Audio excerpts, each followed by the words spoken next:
Okay, everyone, we're going to start the Preservation Department's afternoon agenda with item number 5. This is a public hearing item. It's LPC 20-05818, an application for a certificate of appropriateness in the Borough of Manhattan, Block 232, Lot 6, 446 Broadway in the Soho Cast Iron Historic District.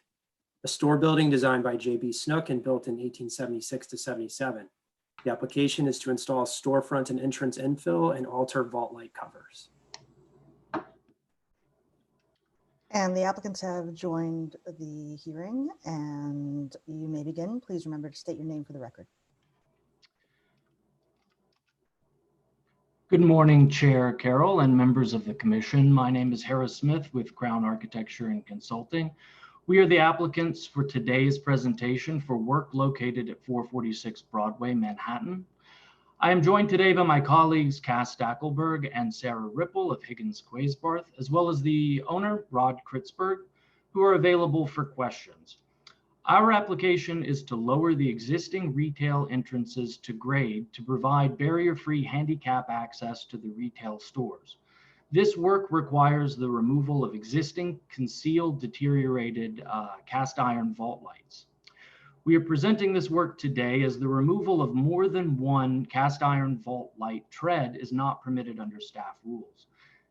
The work presented today is part of a larger staff level facade restoration approval, which includes new wood storefront infill, new 2/2 wood windows on the upper stories, and a complete recoating of the cast iron facade.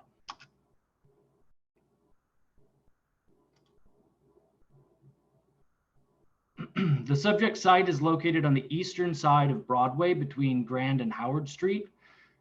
This 5-story building was built in 1876 and designed by J.B. Snook for the Lorillard Estate. 450 Broadway is the northerly sister building to our site and was constructed at the same time. Here you can see 450 Broadway, our site 446 Broadway, and our southerly adjacent neighbor 444 Broadway. Here we show the overview of the existing conditions at the street level facade. The facade shows multiple generations of modification from early 20th century infill to non-historic modern alterations. As you can see, the existing cast iron vault lights are concealed and covered with diamond plate, and there's a slight grade change from north to south. Here we show close-up photos of the existing conditions at the base of the building. Our proposal is to remove these steps and provide handicap access. This slide shows the existing conditions inside the sidewalk vault, displaying substantial deterioration of the existing cast iron vault lights. As you can see in detail photo A, we have deflection of the tread and complete loss of cast iron, as well as some contemporary structural repairs. In photos B and C, we also see deterioration and substantial oxidation of the cast iron. Here we show historic photos of the site from 1912, which come from the Broadway, the BMT Broadway line construction survey.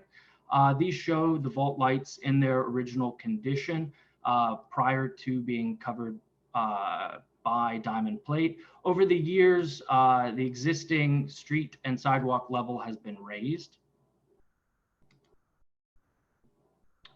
Here we show existing and proposed elevations of the street level.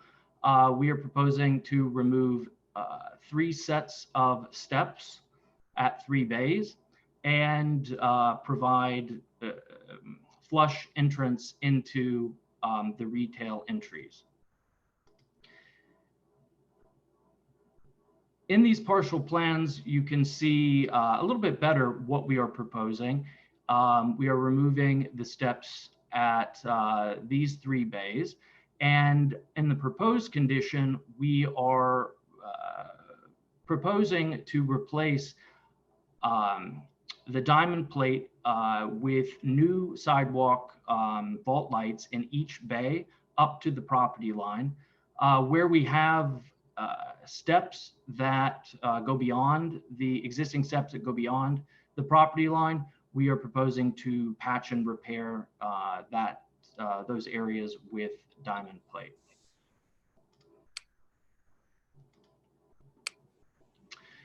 Here we are showing existing and proposed sections. As you can see in the proposed conditions, we are providing a flush entry with new diamond plate over new concrete deck. And thank you. I'd like to now turn over the presentation to the commission for questions. Okay, commissioners, are there any questions? Please raise your hand. Okay, Commissioner Goldblum, go ahead. I just wanted to know if you had any information as to the age of the wood doors on the right side. The doors on the right side are fairly contemporary, maybe from the 90s, 80s or 90s. We have the LPC approval records for those wood doors. All right, thank you. Okay, any other questions at this time? All right, and not seeing any hands raised, I'm gonna go ahead and see if we have anyone here who wishes to testify. Lisa? Yes, Kelly Carroll signed up to testify.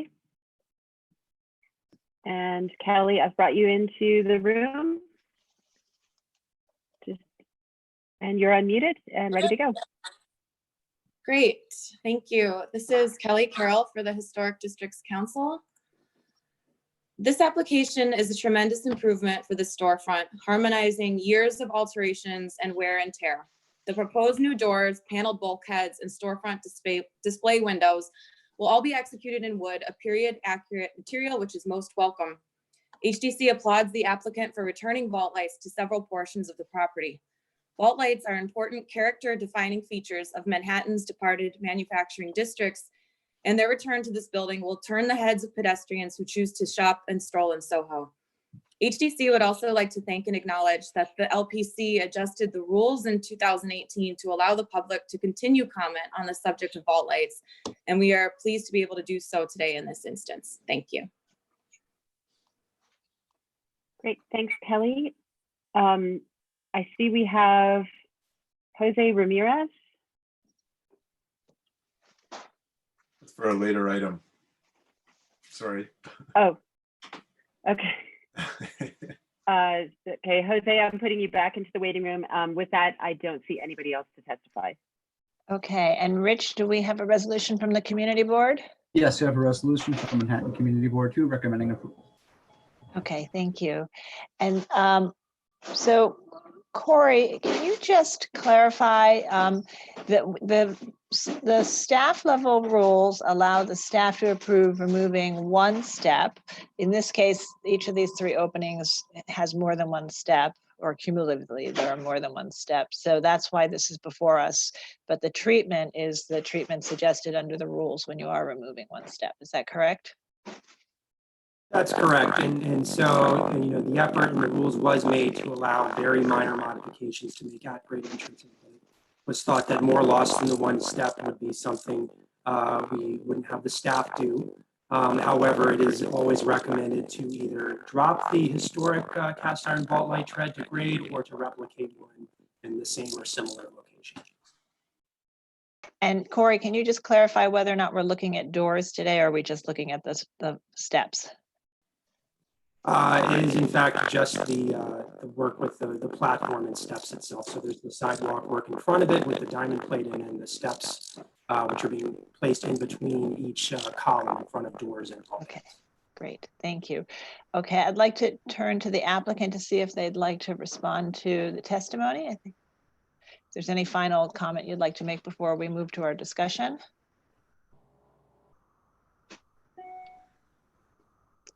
Anything? No? Okay. No, thank you. All right. So commissioners, any final questions on this application? Okay, so not seeing any questions. I think we should move to close the hearing. Commissioner Shamir Barron, will you make that motion? So moved. Commissioner Holford Smith, will you second that motion? Second. Okay, and in a second, we'll have a vote on closing the hearing. Can we have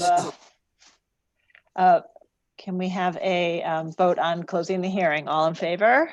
Aye. Aye. Any opposed? Okay, hearing is closed. So let's move to our discussion. And okay, so let's start with Commissioner Devonshire. I think it's perfectly appropriate. Thank you. Okay, and Commissioner Goldblum, Agreed. Commissioner Chapin, I approve. Great to see them doing the vault lights. okay. And just in the interest of time, are there any commissioners who don't agree or have a different opinion? If you do, raise your hand and I will acknowledge you. Okay, so I think that we may have a consensus here. So I'm going to go ahead and ask if Commissioner Chapin, would you make this motion for us? Yes. In the matter of a certificate of appropriateness, Borough of Manhattan, LPC 20-05-818-446 Broadway, Soho, Cast Iron Historic District. A store building designed by J.B. Snook and built in 1876 to 1877. Application is to install storefront and entrance infill and alter vault light covers. I note that the building style, scale, materials, and details are among the features that contribute to the special architectural and historic character of the Soho Cast Iron Historic District.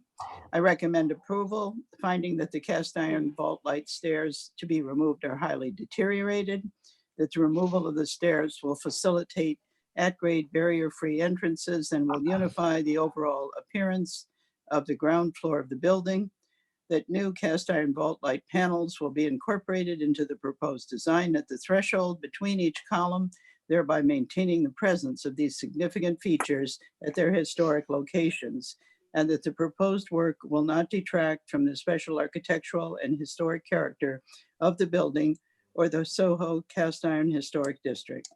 Okay, and Commissioner Goldblum, would you second that? Second. Okay, and Rich, will you call the vote? Yes, thank you. Chair Carroll, Aye. Commissioner Bland, Aye. Commissioner Shamir Barron, Aye. Commissioner Chapin, Aye. Commissioner Chen, Aye. Commissioner Devonshire. Aye. Commissioner Devonshire, Aye. thank you. Commissioner Goldblum, Aye. Commissioner Gustafson, Commissioner Gustafson. He may have lost connection, so I think we'll consider him not here for the moment, not present. Commissioner Jefferson, Aye. Commissioner Lutfi, Aye. Commissioner Holford Smith. Aye. Okay, that's 10 in favor, none opposed. Motion carries. All right, thank you. That's approved. Good luck, and we'll move on to the next item. Okay, Commissioners, I'm going to read in the next two items back to back, and they'll be presented together. The first is item number 6. This is LPC 20-03341, an application for modification of use in bulk, Borough of Manhattan, Block 573, Lot 9, 66 and 68 West 10th Street in the Greenwich Village Historic District. A pair of Romanesque Revival style apartment houses designed by George Keister and built in 1892.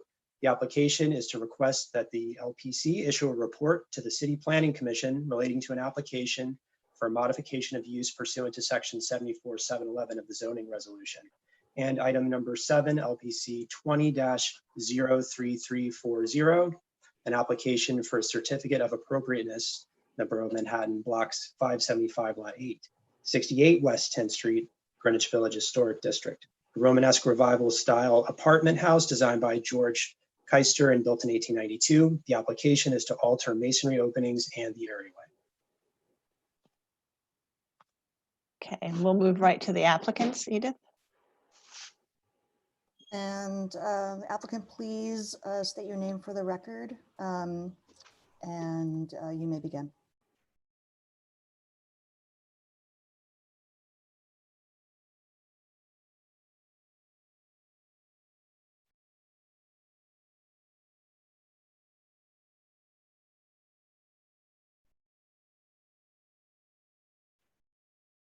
They appear to be just connecting now, so just one moment.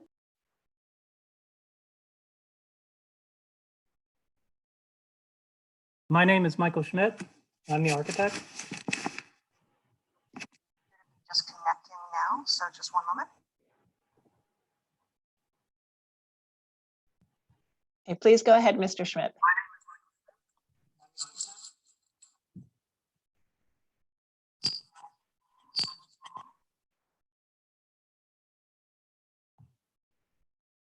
Please go ahead, Mr. Schmidt.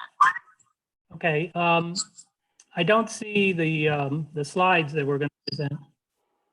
Are they, will they come up or automatically or what? You can click on the slide shown to. Oh, here we go. There you go. And Mr. Oh. Smith should turn down the YouTube volume, please. Yeah, hold on one second. I think I'm on YouTube on my computer.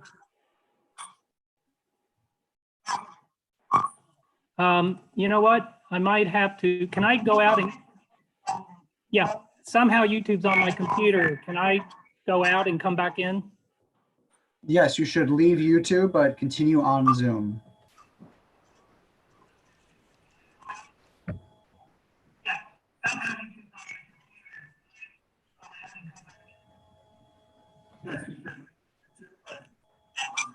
Okay, I've got to figure out how to reduce my screen in order to do that. If you could just stop the video on YouTube. That's what I'm trying to do. Sorry.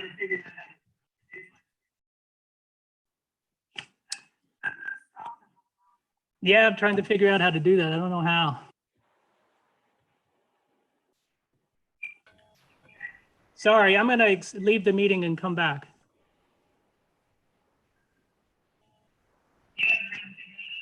This is a disaster. All right. Huh.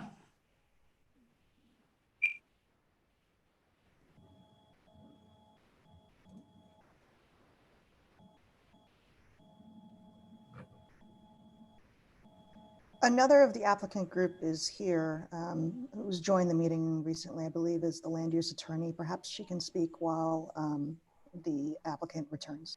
That would be great. I think this is an application for a request that the LPC support a special permit. So it might be good to hear first from the land use attorney about the special permit request, and then we will hear from the architect.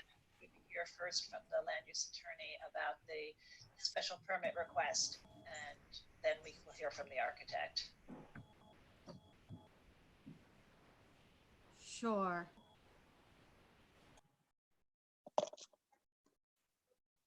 Can everyone hear me? Yes, we can hear you. Please go ahead. Good afternoon. My name is Amanda Iannotti. I'm from the law firm of Sheldon Loeb LPC, representing the owner of 66 and 68 West 10th Street.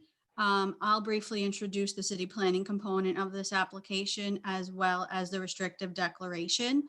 The owner here will be seeking a special permit from the City Planning Commission to permit a change of use pursuant to zoning resolution section 74-711. The change of use is to allow commercial use on the ground floor and the cellar of 66 West 10th Street, as that building is located within R6 zoning district where commercial use is not permitted as of right. The owner has agreed, however, to have both buildings, both 66 and 68, bound by the restrictive declaration to be maintained in a sound first-class condition.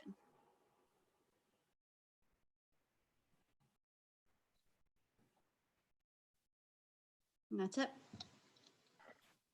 Okay. Do we have the architect back in?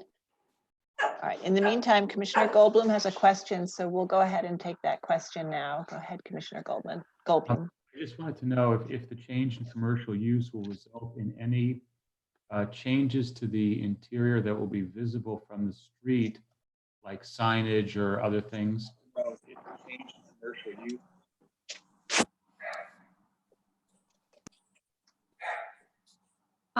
Well, the architect will speak briefly about access. That is part of the proposal that will be coming up, commercial access and ADA access. In terms of signage, I don't believe there is any proposal at the moment for commercial signage.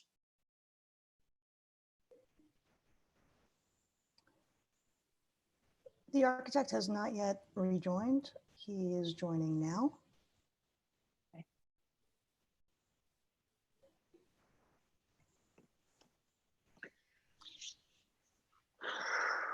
And Mr. Schmidt, I will be giving you control of the application again. Okay, can you hear me now? Yes, we can hear you. Okay, sorry about that glitch. If you could just state your name again for the record Virtual and begin your meeting. presentation. My name is Michael Schmidt. I'm the architect for this project. The project is the two buildings located at 66 and 68 West 10th Street, which you see in the photo on the right. The buildings were constructed in 1892 as twin apartment buildings. Their major materials are brownstone on the areaway level, first floor level and second floor. The upper three levels are masonry brick with some sandstone decorative features, and they're capped by painted cornices. As was introduced, the presentation today consists of two applications. The first application is a modification of use application for 66 West 10th Street. And you see in the zoning diagram in the upper left here, 68 West 10th Street is within 100 feet of the corner of 6th Avenue and 10th Street. Therefore, it has the commercial zoning as of right in the cellar and first floor. Modification of use is to extend that zoning to 66 West 10th Street. In return, for the restrictive declaration, if the modification of use is approved, to keep the building in sound first-class condition. When we presented to Community Board 2 hearing, comments came up about the problem with 66 being a sound first-class building and 68 not having these requirements.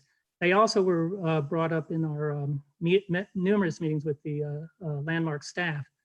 So we approached the owner and he agreed to include the 68 West 10th Street, which is the right building, as part of the MOU restrictive declarations. Therefore, both buildings will be maintained in a sound first-class condition. The second portion of our the second application of our presentation is the request to modify the window to the right of the 68 entrance to extend the sill down to the sidewalk level so that we can provide a barrier-free design to the building. We looked at a lot of options before we made this suggestion. Options included providing some type of chairlift at the stoop to the entrance to the apartment building. We're also proposing an egress stair in the areaway, and we looked at an option of an incline platform lift for wheelchairs at that, but both options don't work because of maneuvering clearances, and in the case of the incline platform lift for the egress stair, will actually block egress. So it came down to looking at two options: a vertical lift that's either on the exterior of the building or a vertical lift that's on the interior of the building. And for the first option, there we go. For the exterior of the building, we did this photo montage. The upper photographs are the existing. The lower photographs are the idea, as you see in this section, of providing a vertical lift in the areaway. However, code requires any vertical lift that travels over 5 feet vertical distance must be enclosed for safety purposes. So once you put the enclosure on it, this is what you have. And it's a very ugly, obtrusive structure on the sidewalk. So we looked at, we walked on 10th Street, sorry. Let me go back one. Whoop. Well, where am I? There we go. Why is it? Sorry. I don't know why it's doing this. Okay, that's the first submission. The next was we walked down 10th Street.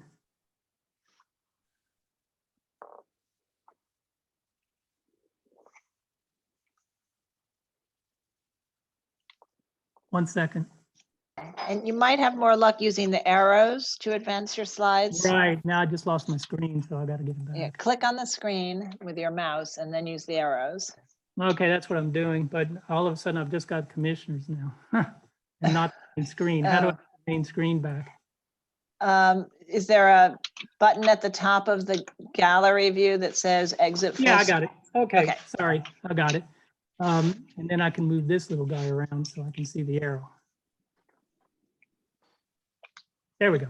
So 10th Street, we looked at different entrances on 10th Street, and we found actually 7 different entrances that had been modified over the years to provide access to the sidewalk or close to it. Many of these, the stoops were removed or whatnot, but we went back to our project and looked at a new idea. I have never had a problem doing this. Here we go. There.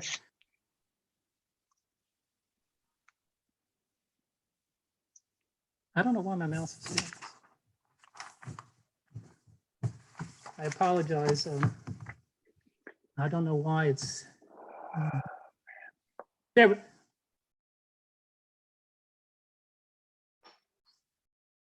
It won't hold where I want it to. You might have better luck just using the arrow keys and not using the mouse. Where are the arrow keys? On your keyboard. Oh, okay. Got it. No, they don't work. Here. It's just my mouse is not responding to it. If you prefer, I can advance the Picture. slides for So you. this is our next sheet where we show the door being modified, the window being modified to become a door. The way we do this is to, the existing window opening is correct in width. We would extend the decorative brownstone molding down on either side. We can platform over the areaway with a concrete deck and stone pavers that match the sidewalk. Here's a section that shows what we're doing. And then the next page is, yeah, it just doesn't stay. There we go. Okay, the next page is the plan. Gosh, I'm not touching anything and it's just moving. This is, sorry, commissioners. That's okay, but since your mouse seems to be operating on its own, perhaps we can move the slides for you. Yeah, could you do that for me? Yeah, That would be much Edith better. will advance the slides and just say next when you want us to Yeah. move. Okay, this is Sure. a slide I'd like to Just be if you could just pause for a moment, sir, while I just get the presentation back. All right, so it's in plan, and when you want to advance, just say advance. Okay, yeah, thank you. I'm sorry, I don't know what's going on with the mouse. Okay, so this plan shows what we're proposing. On the right side of the plan, you see the areaway that's the hatched area that we are covering over. That allows us to provide a commercial entrance at the same level as the sidewalk on the inside of the space. There's a lift. The internal lift is there to the left, and then the stairs down to the right. On the left plan is indicates the the cellar, combined cellar level, and it also shows how we're providing the second means of egress, which is through a door on the 66 building cellar door, and then up the areaway, up the stairs to the sidewalk. The photos on the upper right just show the cellar and the existing conditions. Next, please.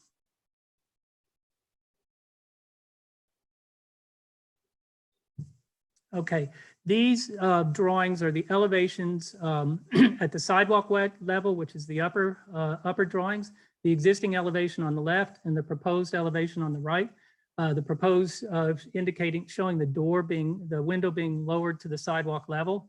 In this, one of the things we found attractive about this, because though it is modifying the existing facade, all of the modification is happening in brownstone, which is in some places quite deteriorated. And it keeps the window head and the window surround above the window heads and moldings the same as the other windows on the facade. So we feel like it's a pretty good solution to getting a door on the facade while still maintaining somewhat of the symmetry. The lower level shows, the lower drawings show the section through the areaway. The areaway on the left is the existing. It consists of 2 steel stairs and a dividing masonry wall. It's our intention to remove the dividing wall, which is non-structural, and the 2 stairs, and replace them with a code-compliant egress stair that starts at 66 and works its way up to the 68 side. The hatched areas on the elevation to the right are areas where the rusticated brownstone will be repaired with stucco, and stucco that is stained to match the existing color as per the recommendations of our preservationists, conservationists. Next, please. These are just photographs of the existing brownstone. You can see the deterioration, and the pinkish colors are probably patches that were done over the years that have faded. And all of this will be replaced as part of our project. Next. Replaced or repaired, I mean. Okay, here's a blow up elevations of the existing windows on the left, the areaway window below, and the actual window we're going to modify above, and then the door. And again, you can see how on the door, we're basically just lowering from the windowsill down to the sidewalk level. The cornice, that's the brownstone cornice below the window, will be miter returned on either side. The brownstone moldings on either side of the masonry opening will be extended down. And so it looks like a cohesive original element to the building. Next. Another large portion of our certificate of appropriateness is how we're dealing with the railings. The upper level photograph shows the railings as they exist today. 66 is on the left, 68 is on the right, and the space between the 2 buildings in the middle. What we discovered was that the railings have already been modified, though the elements all look old. The original elements are actually the ones that are that you see on the 66 side and on the left-hand side of the central railing bay. They consist of newel posts with 2 horizontal railings low and 2 horizontal railings high, and in between these railings are either a small decorative scroll or a large decorative scroll. And what we are planning on doing is, you can see on the bottom elevation, excuse me, the owner has agreed to make castings of the original decorative scrolls, both the small and the large, as well as castings of the newel post, so that we can restore the railings in the new configuration that allows an opening for the egress stair and an opening for the main entrance door, but we can restore them with either original pieces, all original pieces used, or cast pieces that will match the original pieces. And there's a special condition on the central railing, which you see, which has a hatch on it. That's because this railing is covering an egress stair, and the egress codes require that no larger than a 4-inch space can be allowed as a guardrail, and the height of the railing has to be 42 inches above the sidewalk. We originally proposed to deal with that 42-inch space, that 4-inch space, by putting 42-inch high 1x1 balusters behind the railing. However, comments from both the landmark staff and particularly Community Board 2 felt that this was inappropriate and confused the design of the railings as they originally existed. So if you can go to the next page, please. This is a blow up of the central railing and actually what we're proposing to do. We're proposing to use a woven wire mesh called black woven web net. It's painted black. It's in simple frames that align with the vertical and horizontal members of the original railing. That will be installed behind the railing, and it's quite transparent, as you see in the photo on the upper left. The actual railing itself will be comprised of original pieces, which are all the pieces that are not shaded in this drawing, and the shaded pieces are pieces that we're going to recast and make to put the railing back together in what would be the original design. You'll notice there's real subtleties in this. The newel post of the central, we found that the newel post when there's a central newel post, They have a smaller newel post, a large one in the middle, and a smaller one again. So we've maintained that hierarchy in this railing design.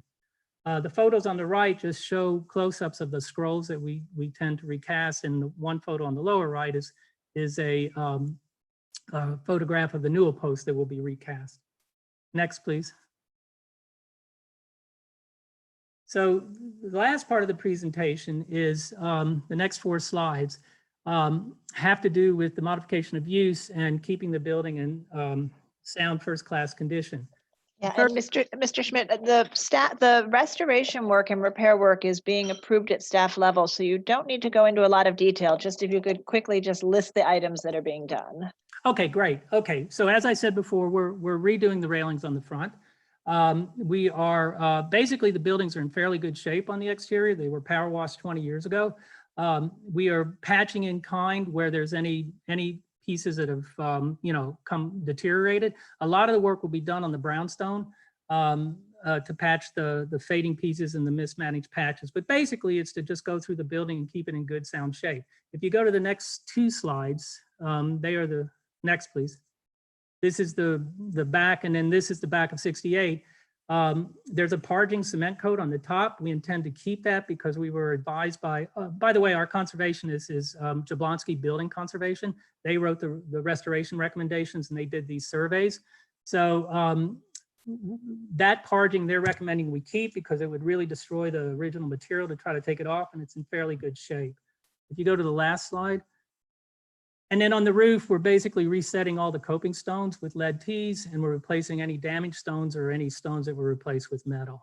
So that's our presentation. Sorry about. That's okay. Thank you.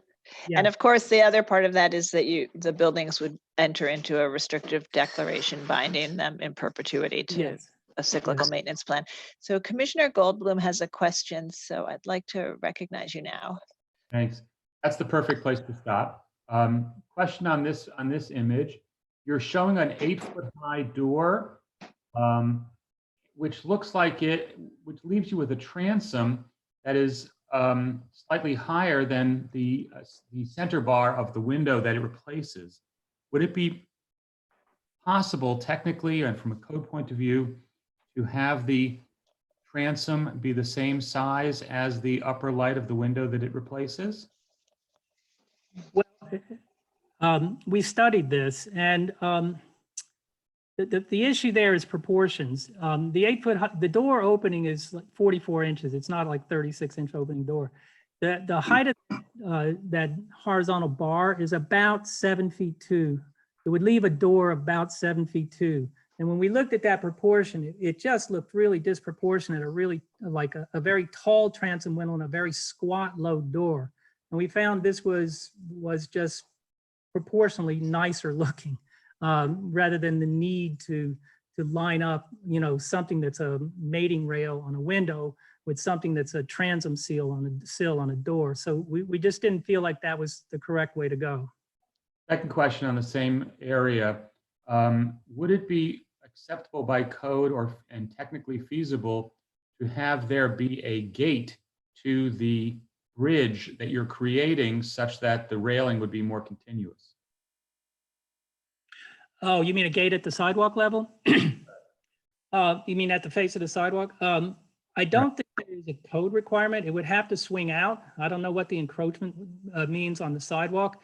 And it would have to be probably power assisted for a wheelchair access, or possibly not if the approach clearance is worked. I think the biggest issue is whether that gate can swing out onto the sidewalk, because it would be, a 44-inch gate. So I'd have to check that with code. Last question, the change of use. The lawyer had said that there was no plans for signage. Is that your understanding that there would ever be a need for signage as it relates to this? No, that's not actually true. We actually have a sign design as per the landmarks guidelines for the bar type sign. I think if you fast forward towards the end of the application, keep going. Keep going.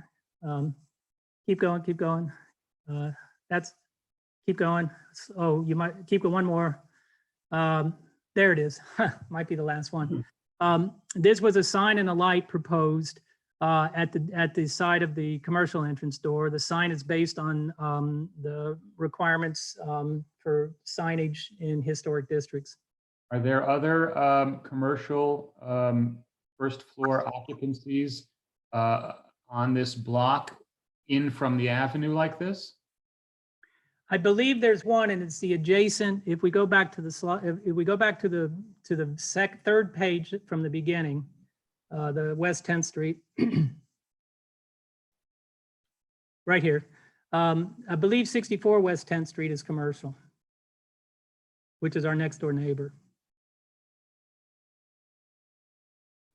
But it doesn't seem to have any signage, does it? Oh, no, it doesn't. It might have a small sign, but no, but we're not proposing any large signs, but we were proposing that one small sign so that people knew, you know, where the entrance was. Okay, thank you.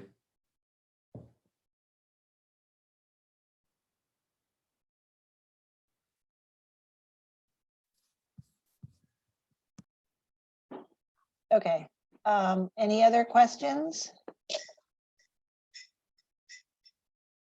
Okay, not seeing any other questions. Let's turn to public testimony.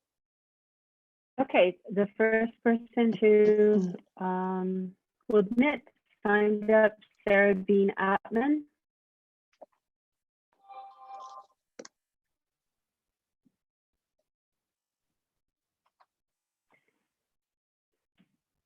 Okay.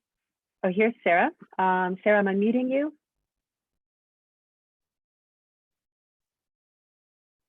Bean Atman again from Village Preservation. Village Preservation feels that there is not sufficient basis to justify the approval of the 74-711, and in fact, this proposal goes against the very intention of that zoning resolution. Numbers 66 and 68 were designed as twin buildings in 1892 and even share a centered entry for the residents of both buildings. Therefore, these two buildings are inextricably linked historically, practically, and aesthetically. As presented at Community Board 2, restoration efforts were for number 66 alone, and this would damage the relationship and would result in what would appear as a before and after restoration. The zoning resolution states that to qualify for approval, modifications must, quote, relate harmoniously to the subject landmark building or buildings in the historic district, end quote. And restoring only one, again, as presented at CB2, would disrupt the harmony not only between the two buildings, but within the streetscape as well. We therefore ask that the commission deny approval of the 74-711. As to the proposal for number 68, one can assume that without the approval of the 74-711, the need for the proposed changes would be moot. However, it should be noted that we feel that this proposal for a doorway where there is currently a window would result in an unacceptable loss of historic material and disrupt the visual relationship between the twin buildings. Thank you. Okay, thank you, Sarah. Next to who's signed up, Kelly Carroll from HDC. Kelly Carroll.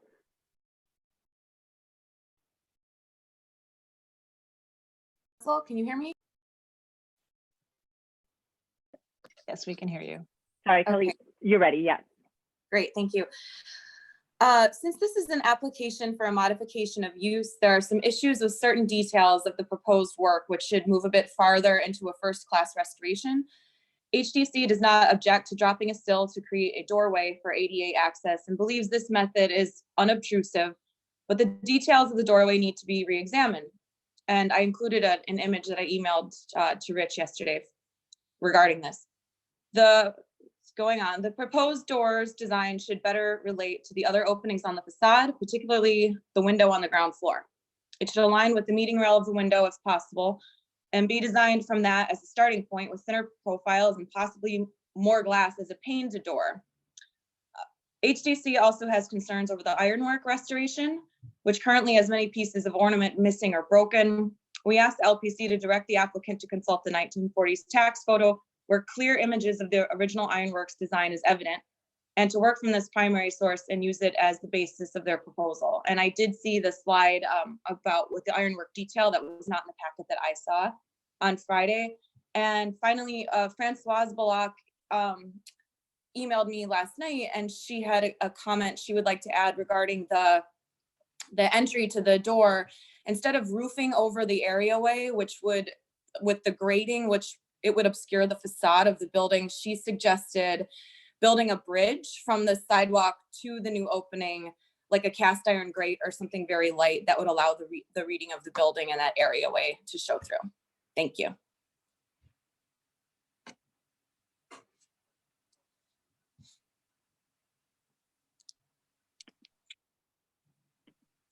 Thank you, Kelly. The next person that we will admit is Brian Laurie.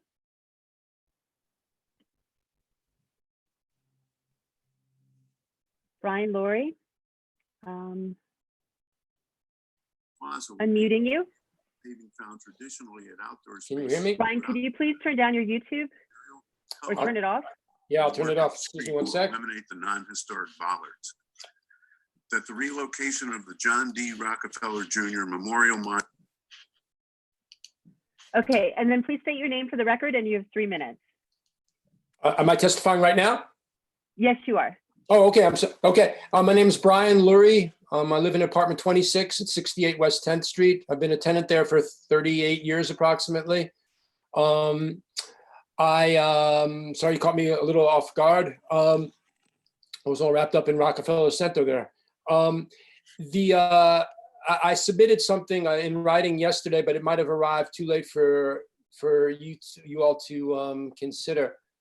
So very, very briefly, what I wrote was I live in the apartment that is directly over the proposed entranceway, the new entranceway to our building. I don't know that many of my objections will be relevant to Landmark's consideration of the neighborhood impact and the exterior facade impact of the building, of the proposed changes to the building. But I would say that having lived there as long as I've lived there, the landlord's contempt is the only word that I can say for anything having to do with the facade of the building, the structure of the building, has been absolutely consistent for my whole time there. The facade, the stairs, the entryway buzzers, all are in a state of a permanent state of disrepair. They're crumbling. There's been no regard for any of that. The garbage area is filthy and is always filthy and mouse infested. And the repairs that he has made in the building, I don't believe are often up to code. We had to take him to court a few years ago to repair windows. It's a Landmark building, so we had wooden windows, and he wouldn't repair them for the longest. I don't really remember how long we were pleading with them to repair these windows. But when the court we took him to court finally, when he was forced to make these repairs, he made them. I don't believe the windows are the kind of windows that Landmarks would have approved of. We had wooden windows, and these are now metal standard windows. That's pretty much the summons. I won't go into the personal issues of having an entranceway under my apartment and the obvious problems that would pose me. But that's basically what I would have to say to you guys, that there's no regard for anything having to do with a valuable neighborhood structure that I can put my finger on. And I guess I'm happy to answer any questions you might have, but that would be the sum and substance, I think, of what I imagine would be relevant to you. Okay, great. Thank you, Brian. Okay, thank you. Okay, next I'll be calling in Roger Friedman.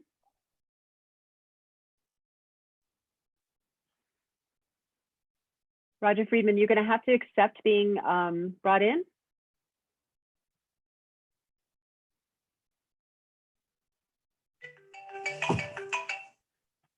Okay, Roger Friedman. You have to accept being brought in, or I'm going to have to move on.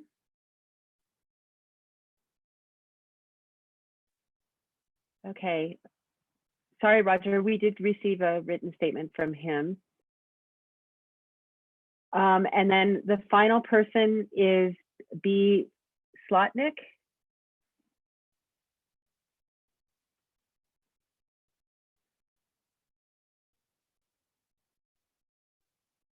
Okay, B. Slotnick, can you hear me?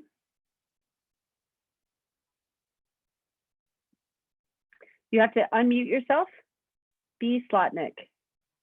Here I am. Okay. Okay, could please state your name for the record, and you have 3 minutes for testimony. And then the final person is B. Slotnick.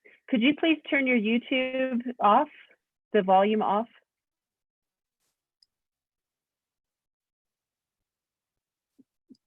Okay, B. Slotnick, Yes, can you hear me? yes.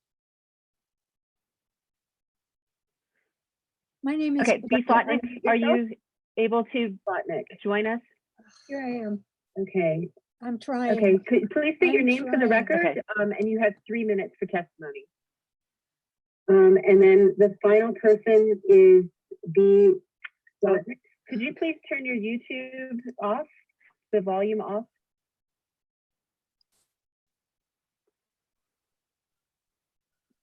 Okay, B. Slotnick, Yes. can you hear me? Yes. Okay, B. Slotnick, were you able to turn your YouTube channel off or join us? Here I am. Okay. Okay, just I'm give me trying. Okay, one please- second. Okay.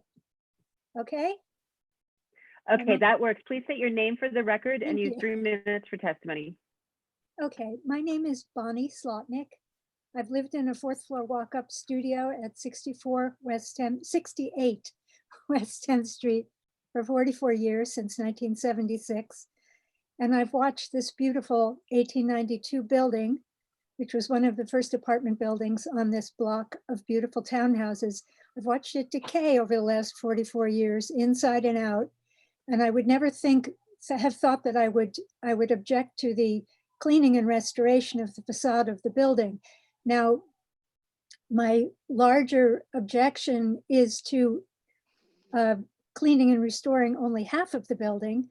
Now, I found out today that the owner is agreeing to clean and restore both sides of the building. But the original proposal that I saw for the cleaning and restoration and maintenance of 66 was an incredibly detailed, expert job. And what the architect has shown today seems like just a little patching here and there. And at any rate, this maintenance is quid pro quo for this 74-711 that would allow the owner to put a commercial establishment into our building at the expense of a 1st floor front studio apartment, which, as far as I know, is currently occupied. I don't think this is the time to evict people from their apartments. I don't think this is the time to eliminate a rent stabilized apartment from the market. I don't think this is the time to add commercial space in a neighborhood where there are many, many empty storefronts. And in the wake of this pandemic, there will be probably hundreds more. I don't think somebody's going to be looking for a below grade commercial space with no street level frontage on in a residential building on a quiet side street.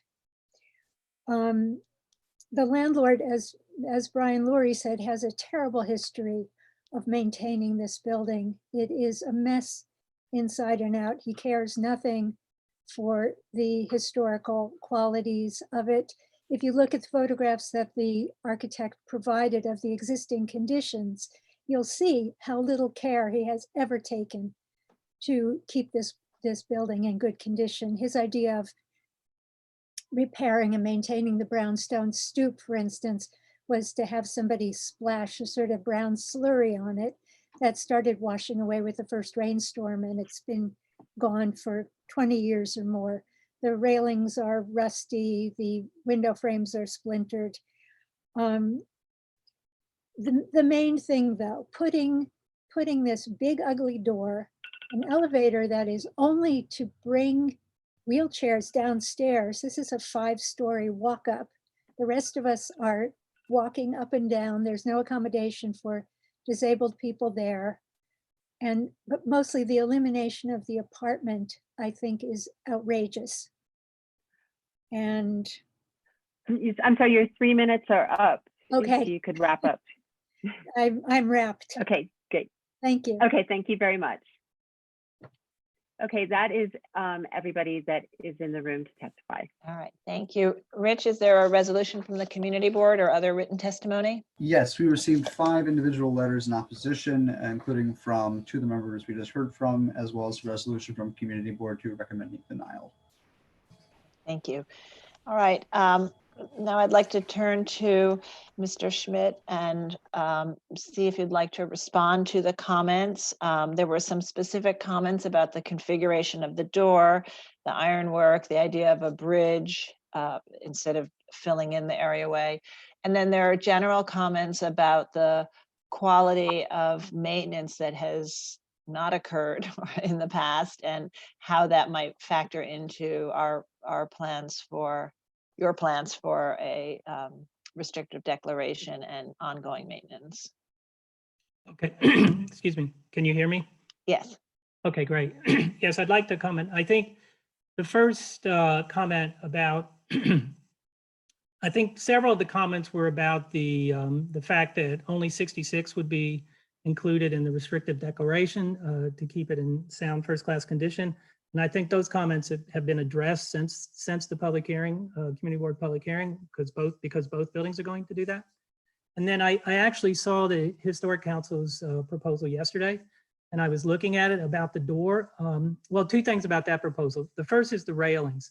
The railings, I think we are doing exactly what they were requesting in their proposal. We are trying to restore, we will restore the railings to the original elements, either via casting or original pieces that do appear in the tax photo that they alluded to in the report.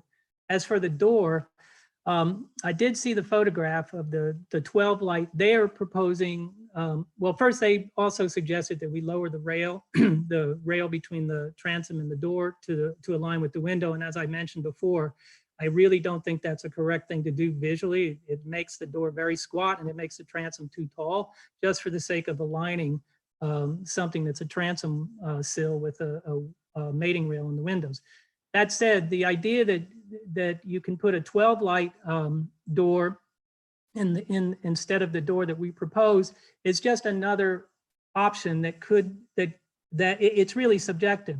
The 12 light door does look like the doors that are the entrance doors, and we did look at that originally. A couple things about that though. The lights on the entrance doors, because the entrance doors are smaller, are more vertical and less square, which they would be in the other door.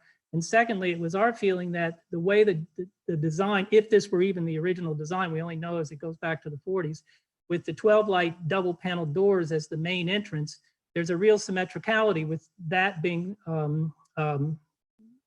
with 2 windows on either side of the entrance. And we felt like our solution with a transom and a single light door helped reinforce that symmetricality rather than just putting another door that looked like another door to the entrance. So that's why we didn't propose that, though we did look at it. So that was the comments, I think the architectural comments. In terms of maintenance, as I said before, and Jablonski Building Conservation, they actually did a survey of the buildings. The buildings are not in bad shape on the exterior. Yes, there are problems with the deteriorated brownstone. And yes, there was some poorly done patching at the entrance that has now turned pink.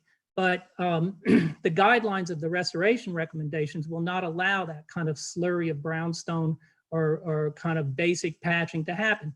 If, according to the restricted declaration, these must be maintained in sound first-class condition.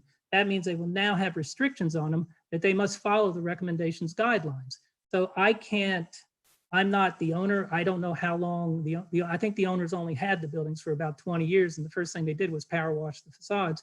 So I don't know what happened before 2000, but I do know going forward, as a requirement for the approval, he must keep these buildings in sound first-class conditions according to the specifications that have been written by the Jablonski firm. So I don't know how else to respond to that. you. Are there other questions, commissioners, before we move on? If you have any questions, raise your hand. Okay, I see Commissioner Jefferson has a question. Please go ahead. Right, could you go back, if you will, to the existing facade, the picture of it? Oh, that's the second page. Yes, there we go. Right. The symmetry of this building is very beautiful to me. And I'm wondering, it's going to be changed quite a bit, right? With because you have to remove. So there's stairs. The stairs are still going to be existing. Okay, I've answered my own question. Thank you. Okay. Commissioner Devonshire. Has staff seen the Jablonski report? It was submitted to staff. Yes, and the staff would have reviewed that before the hearing and before the staff recommendations. Okay. But I can let Corey add to that if you want. Nothing really to add. We do get the report well in advance, and we look for work that could be done in addition to, or perhaps done better in some cases, and we can continue to do that after the hearing as well. But it was up to the standard that we would look for, at least in this point in time, with regard to the work on the masonry facades. Thank you. Okay, thank you. Any other questions? Okay, not seeing any questions. I'm going to suggest that we move to close the hearing. Commissioner Devonshire, would you make that motion? I'll move. And Commissioner Bland, would you second that? Second. And let's have a vote to close the hearing. All in favor? Aye. Aye. Aye. Any opposed? Okay, so hearing is closed. So we'll move to our discussion now. And so there, as you know, two applications before us. One is requesting that the Landmarks Preservation Commission support their request for a change of use. And in order to do that, the commission has to find that there is a preservation purpose and that there is a cyclical maintenance plan, a restrictive declaration binding the owners and any future owners to the cyclical maintenance plan. And then the second application, of course, is for the modifications for the barrier-free access. So let's maybe comment on both. I think you can go in whichever order you want. So why don't we start with Commissioner Bland? Not. I was hoping you would. Sorry, I can move on.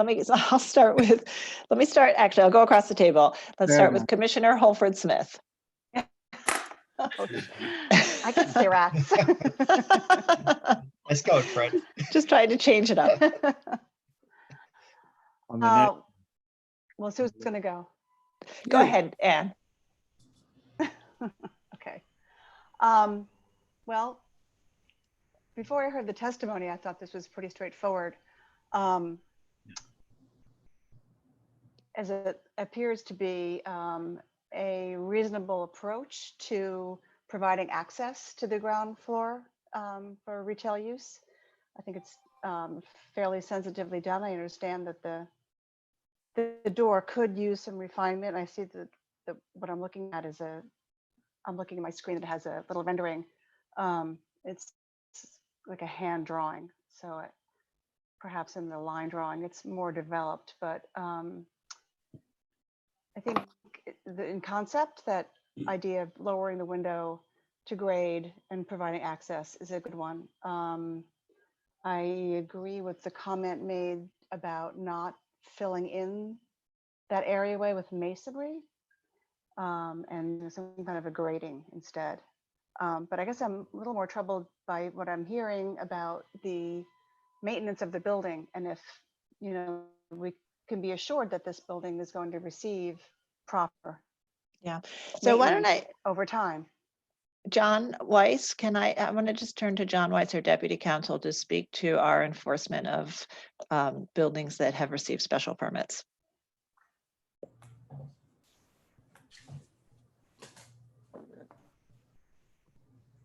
Is John here? Yes, here I am. Yes, we do follow up, obviously after the short work is done. John, you're required. Okay. John, we can't hear you. You're breaking up. Mark, do you want to take this one? Yes, I can step in if I'm not garbled as well. But so we always follow up with buildings and building owners that have received special permits. They are required to bring the building up to a sound and first class condition before they can get a CO for their new use. So we guarantee that all the work is done prior to their being able to use the building in new use. And then there's a requirement for the cyclical maintenance plan to maintain the building in such a condition, sound first class condition, over time, for as long as that use is continued. So there is good, there is good enforcement of this, and it would be required. And what is required is that with the time period that is defined by the cyclical maintenance plan, at that time period, a professional preservationist or conservationist must do a new existing condition survey to identify any work that is needed to continue to maintain it in a first class condition. And the owner must apply for that permit, and the staff again would be reviewing it and suggesting additional work if they think that the preservationist hasn't identified everything. Okay. That's right. May I ask okay, and now? all right, I see Commissioner Jefferson's hand. So anyone else who wants to speak, raise your hand. And I'm going to go to Commissioner Jefferson. Commissioner Jefferson? I think that's what it is, no? The change of use is only for the basement. That's correct. Correct.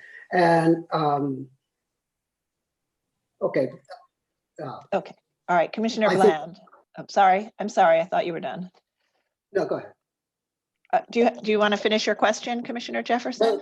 My question and my opinion, can I say that now? Oh, let me just get through this one last question, which I think is for the staff, and then we'll continue the comments, and I'll get to you. Okay. Okay. Commissioner Bland, you have a question, correct? Yes, thank you.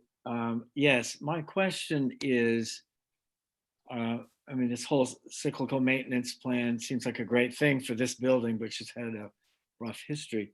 I'm trying to understand if the trade-off is worth that. And it seems like that is worth something here, the cyclical maintenance plan of this building. So the question here is,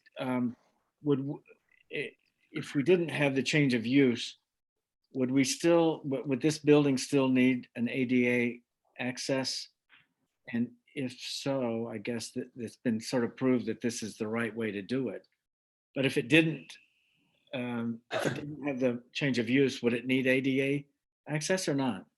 So the new use is a use that requires ADA access. And so it is because of the use. Having said that, the building may need to provide barrier-free access at another time for other reasons. There may be an occupant who needs it, or there may be many occupants, and then there might be a different solution. So barrier-free access is something that could be considered on its own, but in this case, it is also because of the new use here. Yeah, okay, all right, thank you. Okay. All right, any other questions before we continue the comments? Okay, so I'm going to move on from Commissioner Holford Smith in one direction, going to Commissioner Shamir Barron. This is for comments? Yes. Okay. So it seems to me that that it is a good thing for a cyclical maintenance program to be established here, especially given what we've heard, and that there is enforcement and an eye on this is a good thing. I think that the proposal is reasonable too. I mean, I think it would have been better if the access could have somehow happened to the subfloor, to the basement floor from the, directly to it. But I think that this is quite an elegant solution and will despite the fact that it makes for a little bit of an irregularity on the symmetry, it is not a terrible thing. And I think from what I've read, there's quite a history of retail or commercial on this fabulous, incredible block. In the 1890s, many brothels. But we can rest assured that we'll continue in the historic past. Okay, thank you. Okay, Commissioner Gustafson. I'm not going to confirm anything about those brothels. I heard in the testimony, someone referred to it as the 74-711 as a quid pro quo, and I think I've never felt it more than in looking at this application. It seems to me that with the 74-711, we have some hope. We have supervision and the opportunity to prod this building along in the right direction. And without it, I don't know whether there's any hope for that. I don't love ruining the symmetry that Commissioner Jefferson pointed out, the beauty of the two buildings in the front of the buildings. I don't love it, but the solution for barrier-free access using converting the window into a door, I think is far superior to any other alternative. So I'm in favor of it. Okay, thank you. Commissioner Jefferson. I am torn because the symmetry of the building is so wonderful, beautiful. But I'm also torn by the solution is actually a very good one. And I'm wondering if there's any way, perhaps on the left-hand side, that something could be due to balance the symmetry. I don't think so, or at least I can't figure one out yet. So I'm game with it. I think it should. I accept the solution. Okay, great, thank you, Commissioner Lutfi. I also think it seems like a very reasonable solution. Visually, it looks about as good as it could possibly look. And I hope that the maintenance scheme, under the incredible supervision of our team, is going to be first class. Okay, great. Commissioner Bland, are you ready yet? I am totally ready now. I think this below grade retail is, as the testimony suggested, is not really warranted or will be useful or viable, maybe even. But on the other hand, to get the cyclical maintenance in action, since they brought this to us with the proviso that we provide ADA access in a way that I don't see a better way to do it. And whether we have to do it now for this reason, or perhaps later for any other reason, as the answer to my question was, that maybe we should allow this to happen now. If the retail space lies empty, well, that's their problem.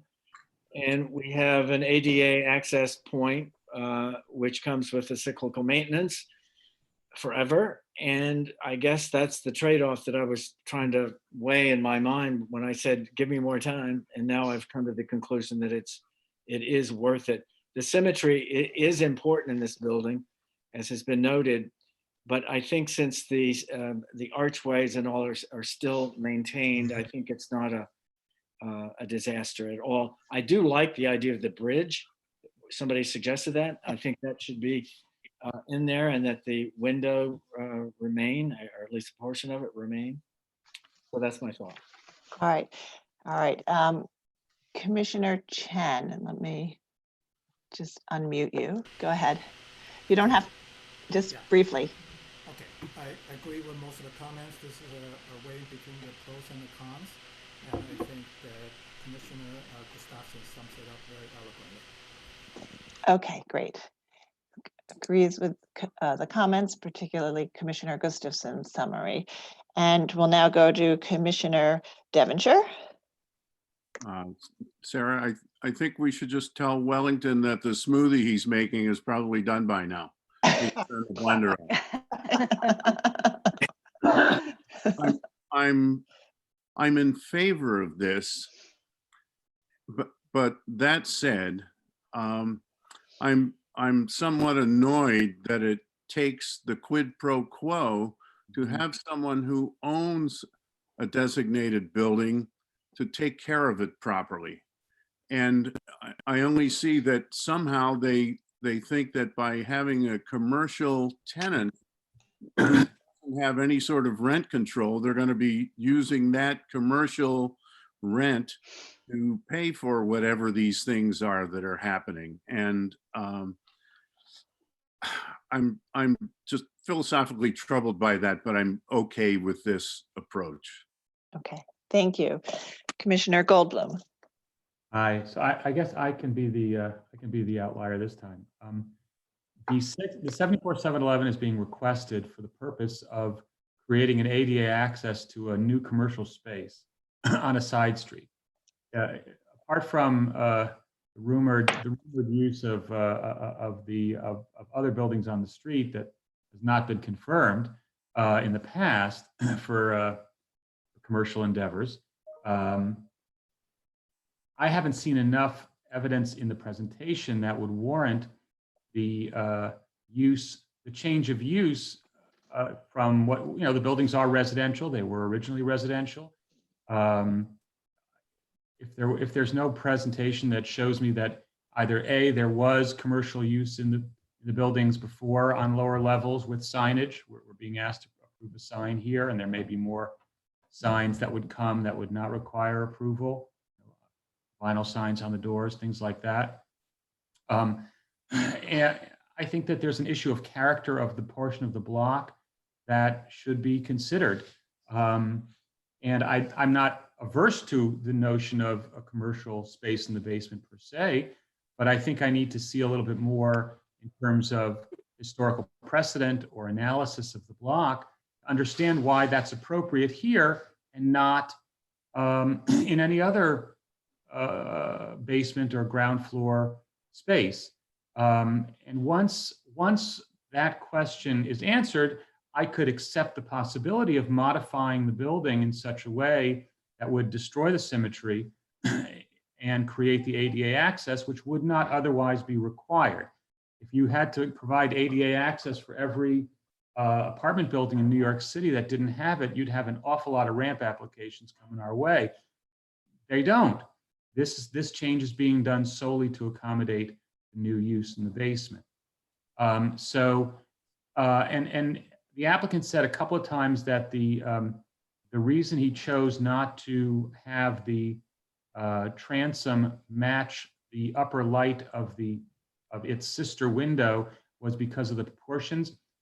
I don't disbelieve him, but I prefer to see it since it seemed like a kind of a natural consideration given Everardo's correct, I think, assumption of the symmetry of the building being very critical to it, having that upper light to be perceived as symmetrical would be one more element to strengthen that symmetry. So I'd at least like to see it, be able to make that judgment myself. I agree with the comments about the grading instead of the slab. And in terms of the quid pro quo, it should be noted that this application is offering as a quid a relatively modest amount of restoration. And the quo is for the guy to do his job. So I don't really see, we've asked for a lot bigger quids on a lot, smaller quos. I don't think, it's a bad pattern for us to set that, because you're a bad landlord, allegedly, you deserve something that a good landlord wouldn't deserve. So I'm not particularly persuaded by that argument. Not that I know that the person's a bad landlord, but based on the testimony that we've heard and the comments that others have made, I don't think we should be feeling more deferent to this application because the applicant is allegedly not a very good caretaker of his building. Yeah, I mean, and I understand that. Yeah, I just wanted to say that, in terms of the amount of work that's being proposed, the staff, as I said earlier, does review the existing condition survey, the scope of work, and the restrictive declaration. And if there were any work left on the table or not being proposed that would be reflected in our staff comments and the staff position. Mark, did you want to say something? Yeah, I just want to make sure it's clear that we're not privileging or giving any kind of preference to a owner that's not taking care of their building. One of the things that changed at the commission was the recognition that a building that's in completely pristine shape was also equally deserving of a 74-711 in exchange for the cyclical maintenance program. Assuming that any change or whatever was fine. So we're not, just so it's clear, we would be treating any owner the same way as we're treating this owner. Right, and again, the staff would be identifying anything that needed to be done on the facade. And then, with respect to the use, the use is really a question that will be determined by the City Planning Commission, but certainly the question of signage is a valid one on this streetscape. Okay, and let's move to Commissioner Chapin. Thank you, Sarah. I feel one that I can support this, and the reason I support it is that I believe that the restoration and future maintenance, which will be the responsibility of every owner in the future, not just this, but it runs forever with the ownership, is extremely important for buildings that we can achieve this for. In this case, we're getting 2 buildings. I agree with you that the staff takes great care at making sure that what is necessary for the health of this building will be done and for its preservation. And actually, I noticed during the presentation, because we're trying to move along quickly, you asked the architect not to go into detail about what was being done for the building. And we might have felt more positive hearing more about it, but we made the choice not to go into detail on it. So I think that it's a very good thing that this is being done for the future of this building. And I'd rather we didn't have to interfere with the symmetry as others do, but there's really no other way, I think, really to achieve this in this case for the use of that floor. And I think it looks like the details are okay. And obviously the staff will be reviewing the details closely with the applicant to make sure that they are.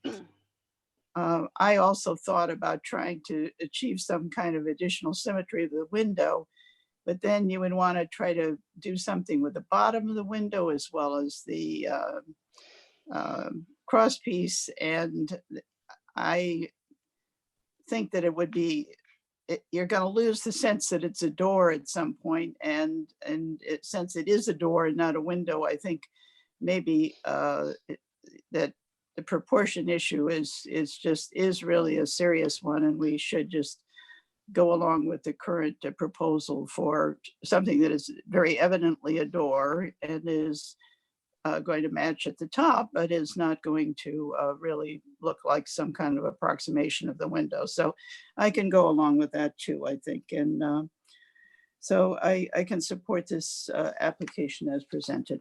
Okay. Diana, did you have a thought about the bridge versus filling in the areaway? I think that's a good thought. Yes, I would agree with that. Support that. If other commissioners, we have a sufficient support for that.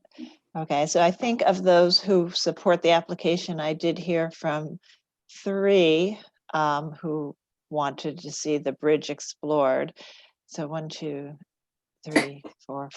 So I think it's worth, there may be code issues related to it, but I think it's worth in the motion, at least asking them to explore the idea of the bridge and to see if that's feasible.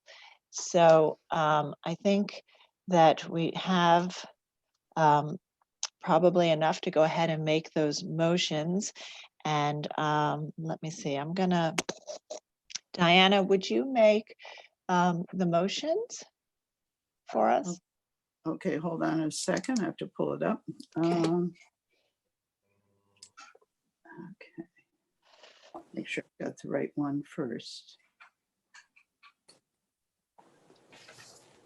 Is the modification the first one? Yes. Yes. Okay.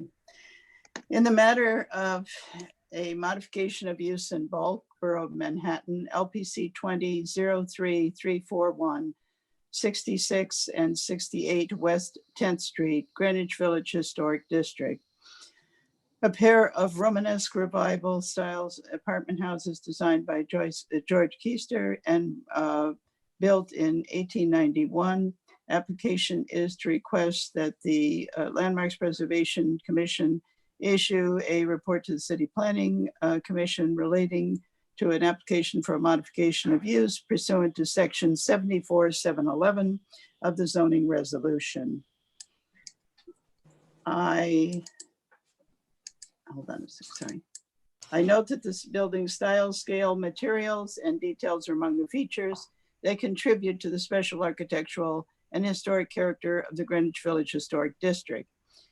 I recommend approval, finding that the restorative work pursuant to Certificate of No Effect 20-06698, including restoring missing ironwork at the areaway, cleaning the facades, and performing other miscellaneous repairs, will help return the building closer to its original appearance and will aid in the long-term preservation of the buildings. That the restorative work will bring the buildings up to a sound, first-class condition and aid in its long-term preservation. That the implementation of a cyclical maintenance plan will ensure the continued maintenance of the buildings in a sound, first-class condition.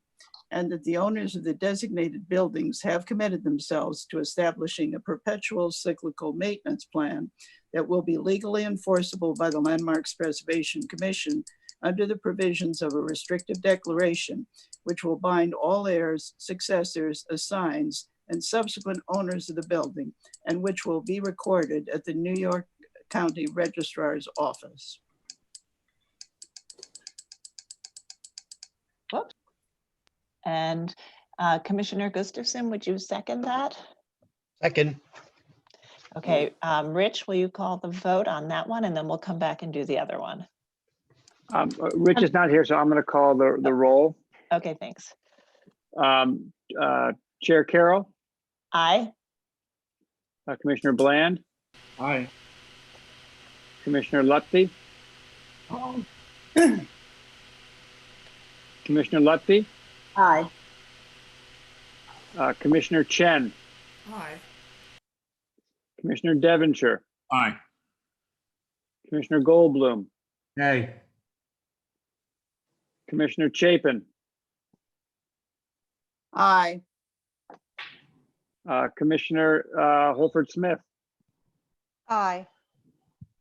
Commissioner Shamir Barron. Aye. Commissioner Gustafson. Aye. Commissioner Jefferson. Aye. With 10 in favor and 1 opposed, the motion passes. Okay, thank you. And just to give Commissioner Chapin a break, Commissioner Gustafson, would you mind making the second motion? Certainly. Thank you. In the matter of a certificate of appropriateness, LPC 20-03340, 68 West 10th Street in the Greenwich Village Historic District.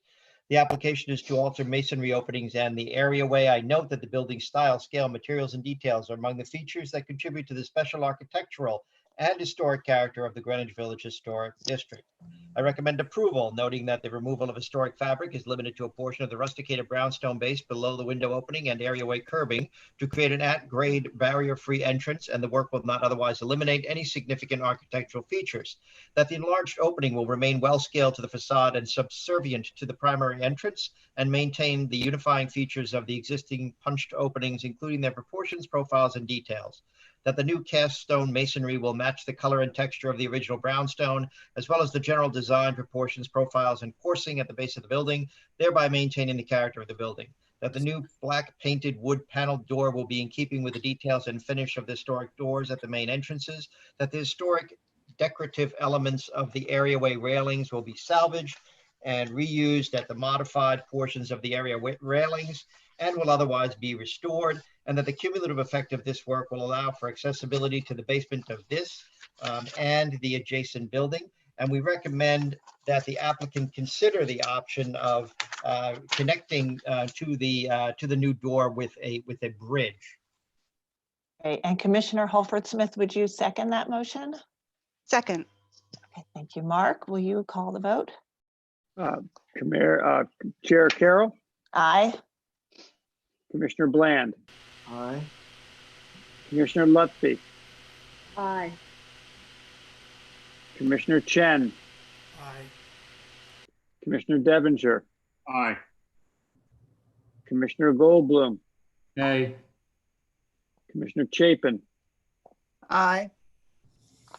Commissioner Holford Smith, Aye. Commissioner Shamir Barron, Aye. Commissioner Gustafsson, Aye. Commissioner Jefferson. Nay. There are 9 in favor and 2 opposed. The motion passes. Okay, thank you. We'll move on to the next item now. Okay, the next two items will be presented together, so I will read them as a pair. This is items 8 and 9, LPC 20-07361 and LPC 20-07360, 240 and 242 West 10th Street. An application for a certificate of appropriateness in the Borough of Manhattan, block 619, lot 15, and this is in the Greenwich Village Historic District. Both buildings are late Italianate style apartment houses built in 1860. The application is to install through wall HVAC units and louvers.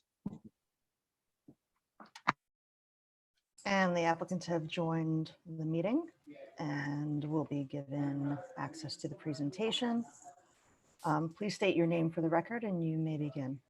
Hi, I am Mark Gould from Mark Gould Architect, and here on behalf of our client at 240-242 West 10th Street.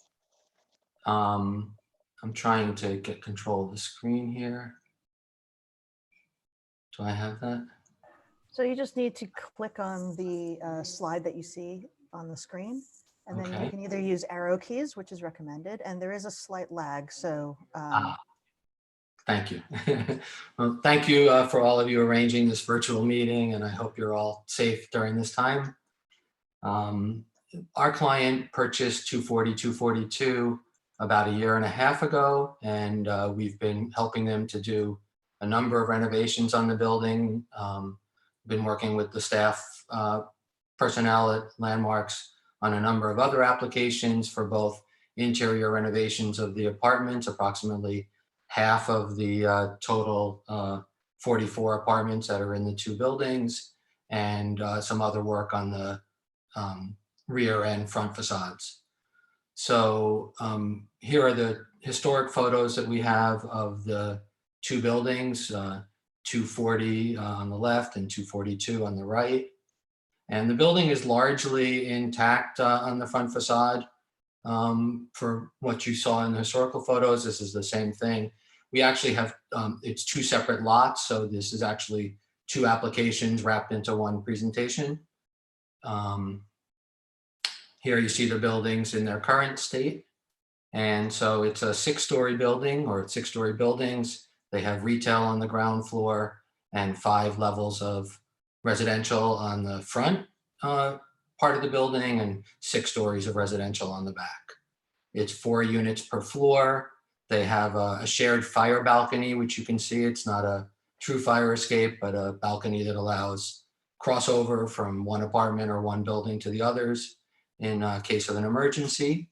And then you see 2 of the more intact window styles, both with straight headers and arched headers. These buildings were built at 1860, built together, obviously. So our proposal, we've already, as I said, been working with Landmarks to do a number of other items, which includes replacement of all the windows for the entire building and repainting of the facade because it's already been painted, and in some cases it seems that the underlying masonry has been modified. So we think it has to be maintained as such. So the real application before you are for 16 through wall air conditioning units that you can see on this view. And at the request of Landmarks, when we first started, we had these units out here, which were outside of the fire balconies. We've moved them in so they're within the fire balcony confine. And part of our challenge with the application has been that, as I mentioned, here's a standard detail centered below the window for the through wall unit. This is a typical condition of what we have. This happens to be the 6th floor, where we've only got, as I said, kind of half of the apartments scattered throughout the building. So here, the units that are shaded are the units that we do not have any work happening in, and the units that are unshaded are units that have work. So right now, the bathrooms were placed after the building must have been built against the windows. So you've got some windows that had been modified in kind of very strange ways to provide a mullion for that wall to land against. And we are relocating those more inboard. In this case, we have a combined unit that is going to be 2 units together. And we still have units that are largely what they are. This one, we're grabbing some space when we do the combined one. So since it's scattered, it's very hard to come up with any other solution other than the through wall units because a lot of the units are rent controlled. We can't run piping through those units. We can't block the fire balcony to having crossover. So we thought, in our opinion, that controlling it and having these through wall units, which is the same solution we're doing for rear units and on the side light wells, was our best solution. It avoids having just window units scattered all over. The only exception to that is the 2nd story where we have a heavy cornice, which we don't want to interfere with. So the 2nd story will not have any air conditioning on those front units. And that's pretty much it. Okay, thank you. Commissioners, are there any questions at this time? Okay, and not seeing any hands. Let's see if there's any public testimony. Okay, we have 2 people. Oh, sorry, we have one question. Commissioner Luttrell, please go ahead. Yeah, I'm sorry, maybe you mentioned this. What's the rationale for doing some of the apartments and not all of them? The apartments are occupied. So what we have are our apartments that were either vacant or where tenants left. So again, and it's a different combination in each building. So approximately half of the 44 units are being renovated. Yes. Yeah, so is the plan, just so I understand, over time, that as the apartments are vacated, that each will be renovated and the AC will be added? No, we believe that we can work from the exterior to install the sleeve. Mm-hmm. And what will happen is that sleeve will have a blanked plate until such time that unit gets renovated. But all the other ones of the front units, of the 16 that are proposed, presently we have 8.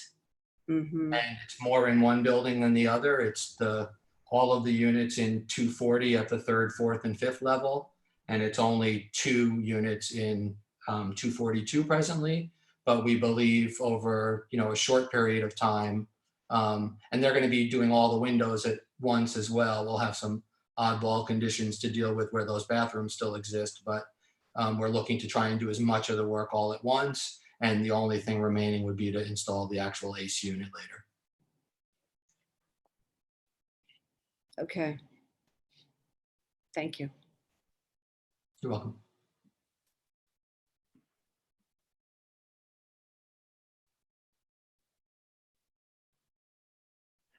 Okay, so let's go to public testimony.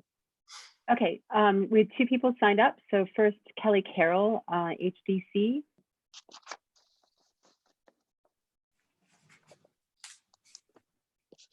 two people signed up. Okay, So first, Kelly. Carol, HDC. Kelly, can you turn your YouTube off? Yes. Great, and just Okay. please state your name for the record and you're ready to go. Great, thanks. This is Kelly Carroll for Historic Districts Council. These buildings have existed handsomely for 160 years without interruptions to its unified facades. Please do not allow something as sloppy as through-wall units to disrupt its long history of being intact. Just had a long conversation about symmetry a few minutes ago. This building should encourage the use of AC units, window units, a reversible and temporary solution, or create a centralized HVAC system which could run the coolant lines via the air shafts to the roof to condensers. Thank you. Okay, thank you, Kelly. And next we'll be calling in Sarah Bean Min.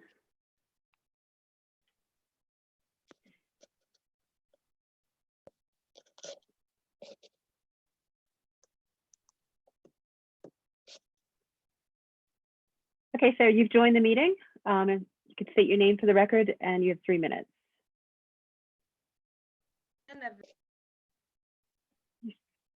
Original historic material on any front facade of a building in any district needs to be evaluated very carefully and should only be done if there is no other solution to make said building conform to code. While air conditioning may be needed, it appears that there are other solutions, including window units, which would not damage the historic fabric. Additionally, a member of our committee who is an architect raised the concern that this proposed solution may be disapproved by the New York City Department of Buildings regardless, due to the fact that through-wall AC units are not fire rated and therefore would allow fire transmission directly to the fire escape. We ask that the commission direct the applicant to present alternative, less invasive solutions. Thank you very much. Okay, thank you, Sarah. And there is nobody else signed up to speak or in the waiting room. All right, thank you. And is Rich back? Is there any resolution from the community board? Yes, I'm back. Thanks. We do have a resolution from Manhattan Community Board 2 recommending denial of the application. Okay, thank you. Okay, so now I'd like to turn to Mr. Gould to respond to the testimony. There was questions about why a typical reversible window unit wouldn't work or central air and whether these would meet code. Could you respond to those comments? Sure. Yeah, I believe they would meet code because it's no different than the window unit should that be on the fire escape. And these have the added advantage of not projecting into the fire escape. We did explore a variety of other things, including split units and those elements, but there are some side light wells. They're very tight, and we thought just running a lot of tubing and piping up and down there would not be, very elegant solution either. We recognize that the front facade is more significant, but these would be painted out to match the brick, and we thought, given where they're located, they're still fairly discreet. Okay, commissioners, any final questions before we close the hearing? All right, and not seeing any questions. Commissioner Bland, would you make a motion to close the hearing? So moved. And Commissioner Devonshire, would you second that motion? Second. Okay. All right, let's move into our discussion. And why don't we start at the top of the table again? So we'll go back to Commissioner Devonshire. Do you want to start this one?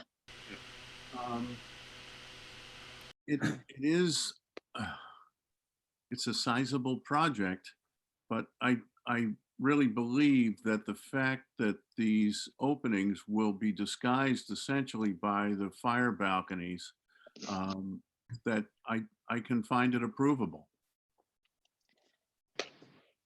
Okay, thank you. Commissioner Chen. I agree. Okay. Commissioner Bland. I agree too, but let me say also what extraordinary handsome buildings these are, made of such simple kit of parts. It's not just the proportion, it's just something about making a building out of really good parts, I guess. Anyway, you would think, therefore, I would say, gosh, we can't change a thing. you know, we sort of have rejected the idea through wall units long ago.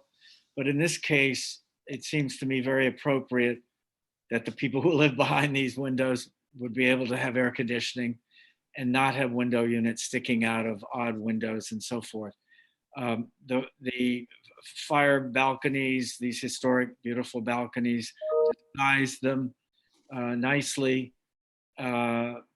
We have this wonderful word that our whole law is based on, appropriate. It's not to say things are frozen forever in time, but appropriate change can come. And I think this is an absolutely appropriate change that does come to these building facades, and I approve. Okay, thank you. Commissioner Lutfi. So I agree that it's wonderful that those balconies exist. They are beautiful they're beautiful buildings, and it's great that the in-wall units can be disguised. We do approve this stuff all the time, you know, in big apartment buildings, and I think we prefer them to having units hanging out of the windows. So I'm on board. Okay, great. Commissioner Jefferson. I support it. Okay, Commissioner Gustafson. I'm always fascinated when people say that the window air conditioning units are temporary. I've never known that to be the case ever. I think this is perfectly fine. I prefer it, and I've always preferred it to the window units. Okay, great. And Commissioner Shamir Barron. I'm in agreement with everyone's testimony. Okay, Commissioner Holford Smith. I agree. Okay, Commissioner Chapin. I agree. And Commissioner Goldblum. Two. Okay, great. So let me see. Commissioner Shamir Barron, will you make this motion? Yes. In the matter of LPC 2007361, 240 West 10th Street, Greenwich Village Historic District, a late Italianate style apartment house built in 1860. The application is to install through-wall HVAC units. I note that the building style, scale, materials, and details are among the features that contribute to the special architectural and historic character of the Greenwich Village Historic District, and I recommend approval finding that the HVAC units and through-wall louvers will be installed through plain masonry and will form a regular pattern, that the louvers will be a rimless type architectural louver with flat metal blades mounted flush with and finished to match the surrounding masonry, that the louvers will be partially obscured by the existing balconies at each floor, which feature dark painted ironwork with numerous support brackets at the same level as the proposed louvers, and that the work will not detract from the special architectural and historic character of the building and the historic district. Great. And Commissioner Chapin, would you second that? Second. All right. Rich, will you take the roll call? Yes. Second. Chair Carroll. Aye. Commissioner Bland. Aye. Commissioner Shamir Barron. Aye. Commissioner Chapin. Aye. Commissioner Chen. Aye. Commissioner Devonshire. Aye. Commissioner Goldblum. Aye. Commissioner Gustafson. Aye. Commissioner Jefferson. Aye. Commissioner Lutfi. Aye. Commissioner Holford Smith. Aye. Okay, 11 in favor and none opposed. The motion carries. Okay, we'll move to the next item. Thank you. Next item is number 10. This is LPC 20-08145, an application for a certificate of appropriateness in the Borough of Manhattan, Block 1384, Lot 46, 34 East 70th Street in the Upper East Side Historic District. A neo-medieval style residence originally built as 2 row houses in 1884 to 85, altered and combined by William Lawrence Bottomley in 1924 to 29. The application is to alter the facade, construct rooftop and rear yard additions, excavate the areaway, and modify masonry openings.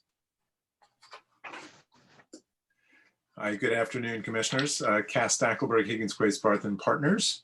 I'm joined here with Jose Ramirez of Jose Ramirez Architects, who will be available to answer questions. I'm going to go through the presentation, and Jose will be here to, as I said, to answer questions. Let me advance Here we go. Oops. Okay, so 36 East 70th Street. It's a 5-story row house, actually 2 separate buildings that were joined in phases in 1924 and 1929. Originally constructed as a single-family row house, converted to multifamily, and the proposal in front of you that we are working on with our client is to return the building back to single-family use. The building is located on the south side of 70th Street between Park and Madison Avenue, and is located in the Upper East Side Historic District. As Corey mentioned, the proposal involves a few components, but on the front facades are really the only portion that is visible in the public way. Involves a few components. One, the reconstruction of the outer, let's say the outer portion of that facade in a new material, in limestone, replacing the existing stucco and painted coated brownstone. Creating an areaway here, you can see at the base of the elevation. There are rooftop elements that are not visible from the public way, and there are rear elevation modifications as well. Just returning to the front facade, though, as you'll see in our presentation, there are really sort of three primary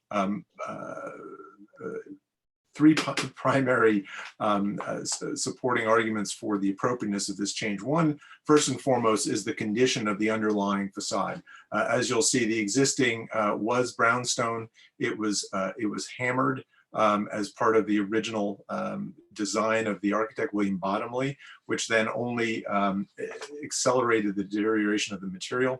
It was then stuccoed, and now it's been coated in an elastomeric coating. So the material is failing. The replacement of the facade materials is not just warranted, but really is necessary for the long-term preservation of the building. As well, in terms of the sort of history of facade reconstructions, particularly in the Upper East Side, there's almost a tradition of it in this historic district in particular. So this kind of change is something that happened historically and has also been approved under commission review more recently since the district's designation in the 1980s. And then finally, in terms of the change in palette, what you will see in our presentation is that going to a limestone fronted building, this lighter palette, is very much in keeping with the stylistic references of Bottomley, both in terms of what his original inspirations were, but even within his own idiom of buildings in this historic district. So beginning with some history of the site, I think perhaps beginning with a photograph at the center. So 34 and 36 were originally part of a row of houses constructed in the 1880s. You can see in their original condition here at the center of the photo. The map on the left illustrates these 4 buildings arranged in a ABBA configuration in terms of width. So this is a photograph from 1912 and sort of corresponding map from 1907. 34 here, 36 here. The widths of these buildings were 21 feet, 16, 16, and 21 feet. And you can see that arrangement at the center. The photo on the right is actually an image of 34 East 70th Street before it was altered. And this is in 1914. So you can see it was a fairly typical brownstone fronted row house, as I said, completed in the 1880s as part of an earlier development. In 1924, James Warburg purchased 34 East 70th Street, and he engaged William Bottomley to redesign the front facade of that building. So again, just the outer building, the 21-foot wide building on the west side of this row. So the map on the upper left illustrates this first phase of construction for 34 East 70th Street. And as part of his design, Bottomley, to give the building a sort of an antique appearance, he had his builders literally hammer the front facade of the building, hammer the brownstone to give it this sort of weathered and antique look. This, of course, accelerated the deterioration of what was already a porous stone. In 1929, James Warburg then purchased 36 East 70th Street. So this map on the lower left shows now the two buildings combined, and the text photo on the far right shows the front facade, both 34 and 36 now combined. So it came together, the front facade as it exists today, came together in two phases in 1929 and 1924 and 1929. In 1925, when the first phase was completed, there was an article in Arts and Decoration magazine, and this is the image on the left is from that journal. And the quote up at the top, I'm not sure if you can read it, it says, "To those who know Spain, this delightful New York home recalls an old Spanish palace in Palma de Mallorca." That palace is actually illustrated on the right side of the slide, and whoops. Sorry. Back. You can see on the right side, this was what, according to the journal, this is what Bottomley was looking at. And you can see these pointed Florentine arches, which grace the fifth floor arcade of 34 East 70th Street. And then also you can see this very light colored palette of stone with alternating a sort of light banding with a darker field. And so this was something that he was looking at. Bottomley had a particular interest in Spanish architecture and the detailing, and incorporated really fine ironwork details in many of his buildings, and actually published a book in the 1920s on Spanish architectural details.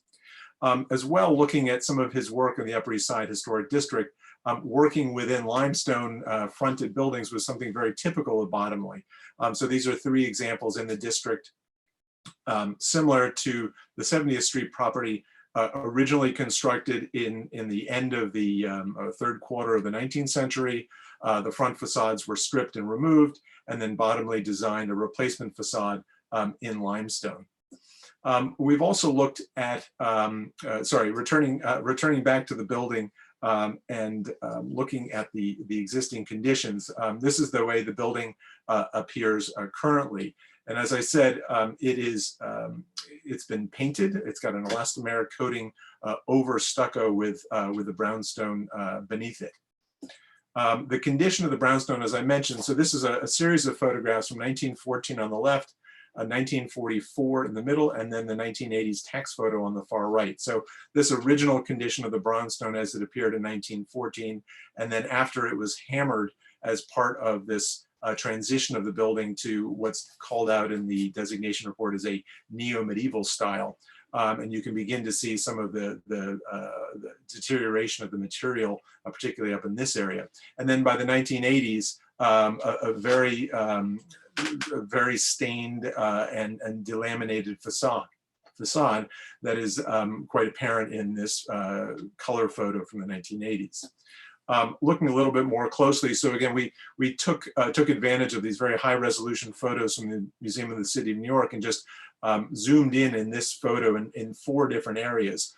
This area up at the top, which actually has cast stone elements. We think cast stone was used to get sort of a consistent treatment across the arcade here. The hammered brownstone here.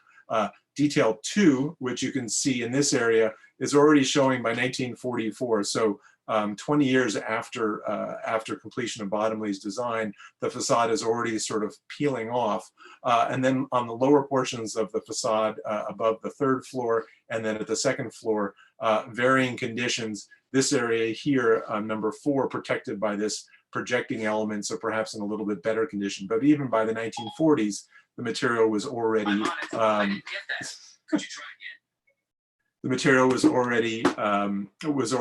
beginning to deteriorate. Returning now to the current condition. So a detailed photo of the upper floors of the building as it appears today. And you can see sort of what's happened in an effort to sort of, let's say, patch those deteriorated areas. There are some where you can see the painted coating over the hammering. Then there are areas that have been parged or just coated and delaminated. And then there are areas, for instance, up here at the top of the facade above this Florentine arch, where the hammered area here is legible, but here it's all been parged over and is smooth. So again, as I said, there's the substrate of the facade is the brownstone with a brick backup. On front of that is stucco, and then on top of that is an elastomeric coating. We've been working with Jablonski Building Conservation on an assessment of the existing materials.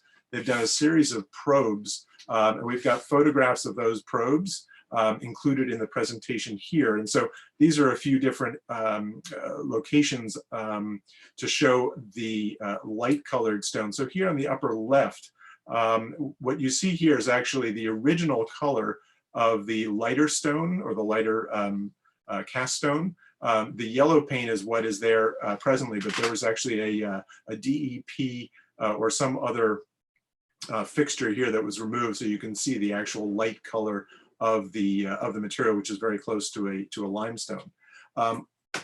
JBC also carried out paint stripping and other probes, and what you can begin to see in these detail photos, and I'll sort of draw your attention to this one in particular, is down here you can see the paint on top of the gray Portland stucco, and then below that is the underlying brownstone. And you can tell, I think from this condition, that it is in quite poor condition. I'll just read a section from a report on facade investigation that JBC did that just says, the brownstone was observed to be poorly consolidated and friable, which means it crumbles below the coating, and an area of brownstone directly below the paint removal test appeared to have extensive surface loss.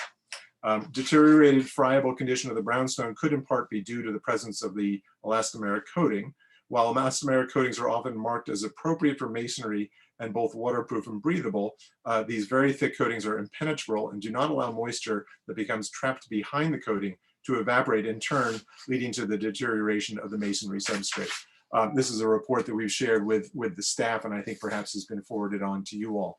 But this is all just to indicate sort of what we expected to find just by looking at the condition of the facade and the existing photos, a significant deteriorated masonry below the stucco coating. I want to just make sure it's understood. There's an existing facade section on the left and a proposed section on the right.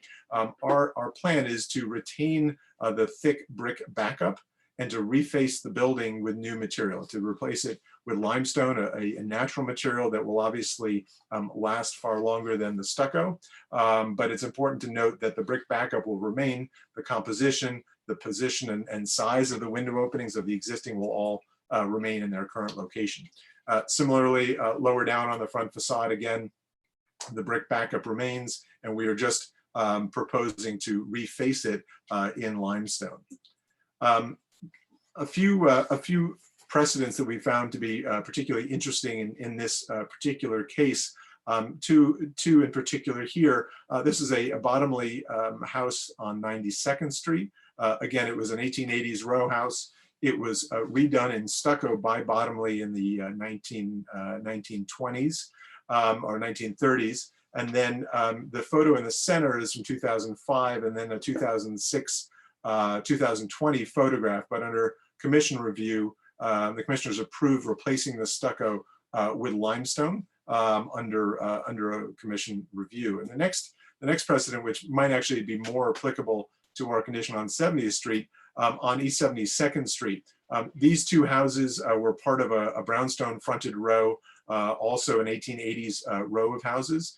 At the time of designation, this building here, 32, had been stripped and recoated in stucco and in paint.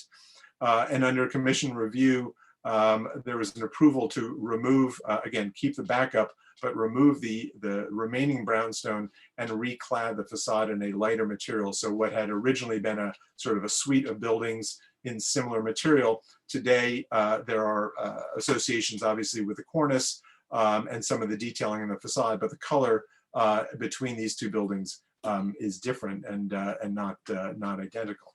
A few additional existing photos at 34, 3060, 70th Street. Just for scale, this is me standing in the main doorway. On a good day, I'm 6'1", so you can see the proportions of these doors. They're quite short.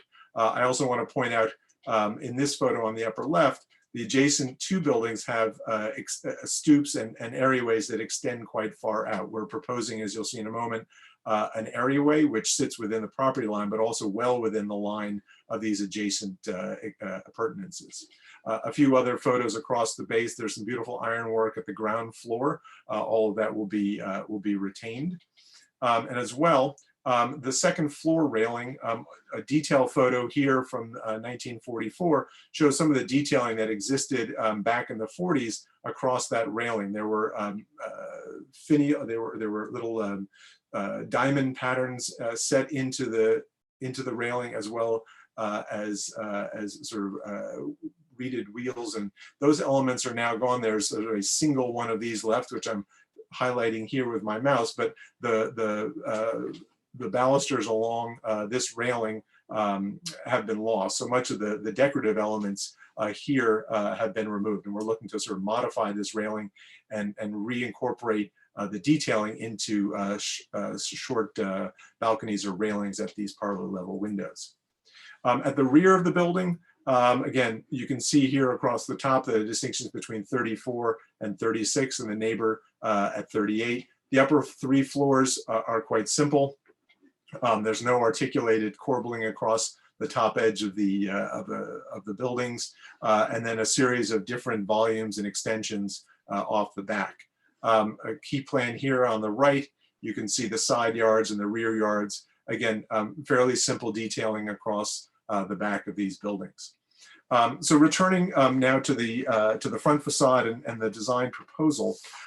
Again, as I mentioned, the proposal is to remove the exterior portion of the front facade, retaining the brick backup, and recladding the building in two different colors of limestone, and maintaining a contrast as was originally designed is very important. So you can see the enfranements and certain ashlar elements across the facade, the Florentine pointed arches across the fifth floor arcade in the lighter limestone and a darker limestone for the field.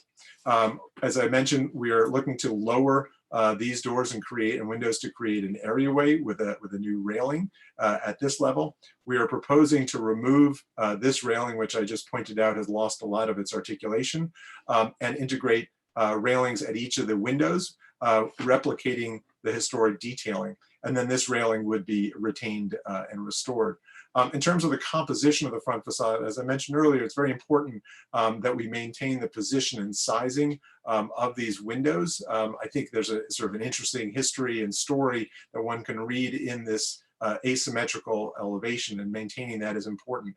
As I mentioned before, 34 East 70th Street was 21 feet wide, and 36 was 16 feet wide. So you get this sort of off-kilter facade. This blind panel here was actually the bearing wall between the two buildings. That is retained in the new design as well. So we think the composition is really essential to retain and obviously integrate into the new facade. Unfortunately, because we're all working virtually, I have to show you our material samples in photographs, which never is very satisfying, but you can see perhaps this is the best view to look at. The lighter stone is not a white limestone, it's a light gray. The idea here is to have two different colors that will contrast with one another, as indicated in the rendered elevations, and then just a simple common brick for the rear elevations with limestone trim. Continuing to the line drawing, so is again the existing front elevation on the front, proposed front elevation here on the right. There are existing bulkheads up at the roof at this level. We are proposing new rooftop and stair bulkhead and a small habitable addition at the back of the roof. None of this is visible from the public way. Continuing down on the facade at the areaway, this is the existing elevation of the areaway, or the ground floor, and then a proposed elevation with a simple railing. This is not a tall fence, but is a low railing. But what we're looking to do is to extend the doors and windows by about a foot to have a little bit more of a generous entry into these buildings. The ironwork would be retained, and elements would be extended to the area below. In plan, you can see the position of the areaway. It's set within the property line, and set well within the extensions of the adjacent areaways and stoops of the neighboring buildings. Turning to the rear, unfortunately, this is the existing rear facade rendering is not showing up in this PDF, but I will let me go forward one slide. I'm going to start here and then I'll go back to the proposed rendering. This is an aerial sort of model view of the existing and the proposed here. What we are proposing to do on the 3 upper floors is to pull the facade out 12 feet. You can see this element here. This is actually a flue that's part of our building that goes away. And we come out to about that line. So you can see here on this diagram, the extension of the rear facade by about 12, 13 feet. And I'll go back one slide to show the existing building has an extension that comes up to about this level. So we are reducing the height of the extension that is currently in the rear yard, replacing the brick cladding and cladding this lower 1-story in stone and limestone. And then the upper floors, again, being pulled out about 12, 13 feet and just clad in simple common brick with limestone trim. The idea is to treat, obviously, the rear elevation in a very simple sort of secondary manner. This is a projecting bay window that would be finished and clad in lead-coated copper. You saw this image. I think one thing to point out too is just looking at the block context. This building, this block has numerous extensions into the rear yard. We're actually reducing the volume of the extension from here, this 2-story element, down to 1-story, although we are pulling the rear facade out, as I said, by about 12, 13 feet. Looking at the elevation, this may also help sort of illustrate the change in volume. The existing elevation on the left, proposed on the right. So this is a 2-story extension currently in the back of the building, bringing that down to 1-story, and then reworking the front facade in brick and new casement windows across the upper floors. An existing section, again, sort of showing the outline of the building, the existing bulkheads and mechanical equipment across the roof, this tall flue that extends off the extension in the rear yard, and then the 2-story extension, and then the proposed section. This dotted line is the outline of the existing building. So you can see the extension off the back. We are eliminating that flue. The extension comes a few feet to these lot line windows. We are not obscuring or blocking these lot line windows, and then cutting down the extension by 1 floor so that it's a 1-story extension off the back, not extending into the rear yard any further than the current one. I'll also just draw attention to the roof. Again, low mechanical equipment at the front, stair and elevator bulkhead at the center, and a small habitable room off the back of the roof.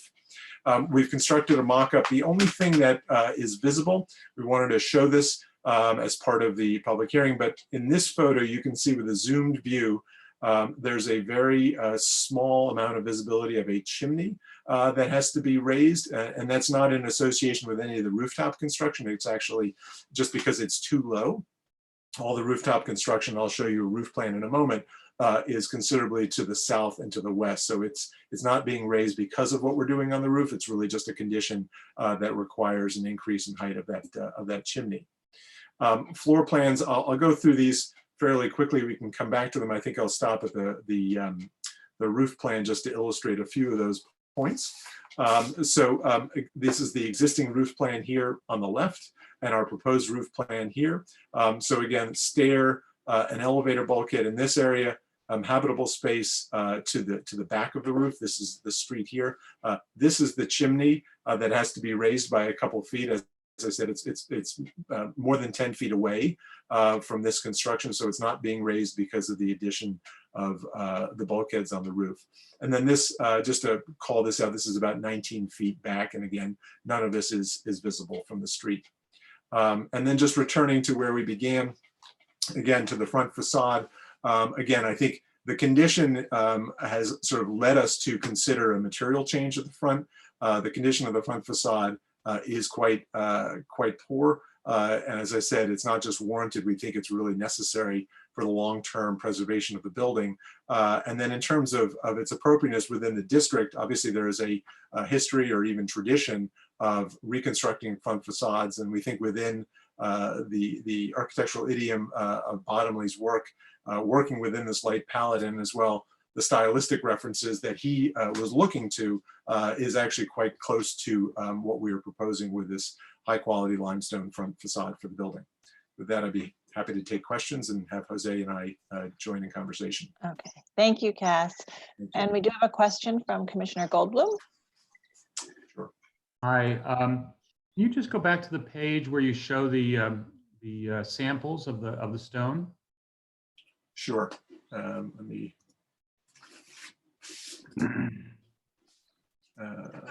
just get to the page number, sorry.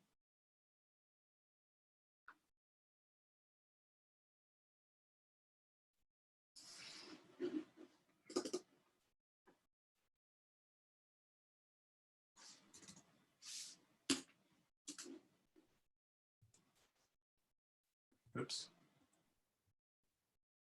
Yes. So the more textured stone is the B and C, right? Correct. And the A is the kind of the smoother stone. Right, right. And I think we are still working toward getting a good hammered detail. But yes, that is the idea. The lighter stone is the smooth stone, and the darker stone is the field. Thank you. I just wanted to clarify that. Thank you. Yep.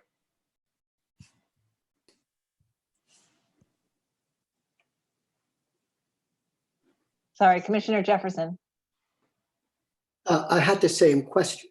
I was asking, I wanted to know how hammered was the stone, and it's quite soft, I thought, but the question was answered. Thanks. Okay. Okay, great.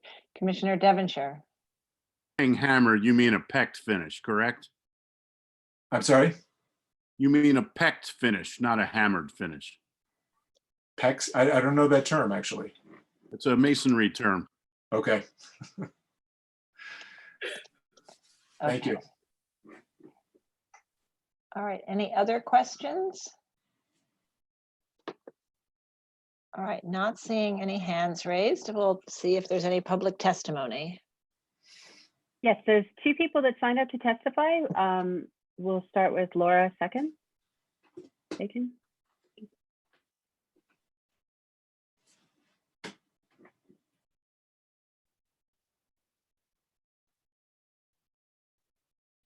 Okay, Laura, great. I'm unmuting you. Can you hear us? Muting YouTube. Can you hear me? Oh, I'm still muted. Give me 1 second. We can hear you. Oh, okay, good. Awesome. Laura King, representing Friends of the Upper East Side Historic District. Bottomley's 1920s alterations to the adjoining row houses at 34 and 36 East 70th Street created a quirky neo-medieval style residence that enhances the diversity and character of the Upper East Side.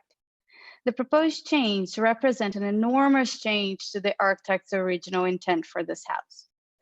While Friends does not object the rear yard addition and alterations, will amend the laws of the second floor iron balcony on the main facade, as we believe the Juliet balconies are incongruent with the building style and character. Additionally, Friends Preservation Committee takes issue with the material replacement of the main facade. We believe that the use of limestone would detract from the building style and idiosyncrasy, and that different shades and textures of limestone won't be able to provide the facade with the contrast designed and built by Bottomley. The proposed limestone facade and Juliet balconies will destroy the building's character, and, if approved, the new structure will be a mere shadow of the neo-medieval residence. Friends urges the applicant to go back to the drawing board and work with the commission to come back with a plan that is more in keeping with the architect's design and intent, and more respectful towards the building's style and character. Thank you. Okay, thank you. And now we're going to add Kelly Carroll. And Kelly, you have joined the meeting. Kelly Carroll, Historic Districts Council.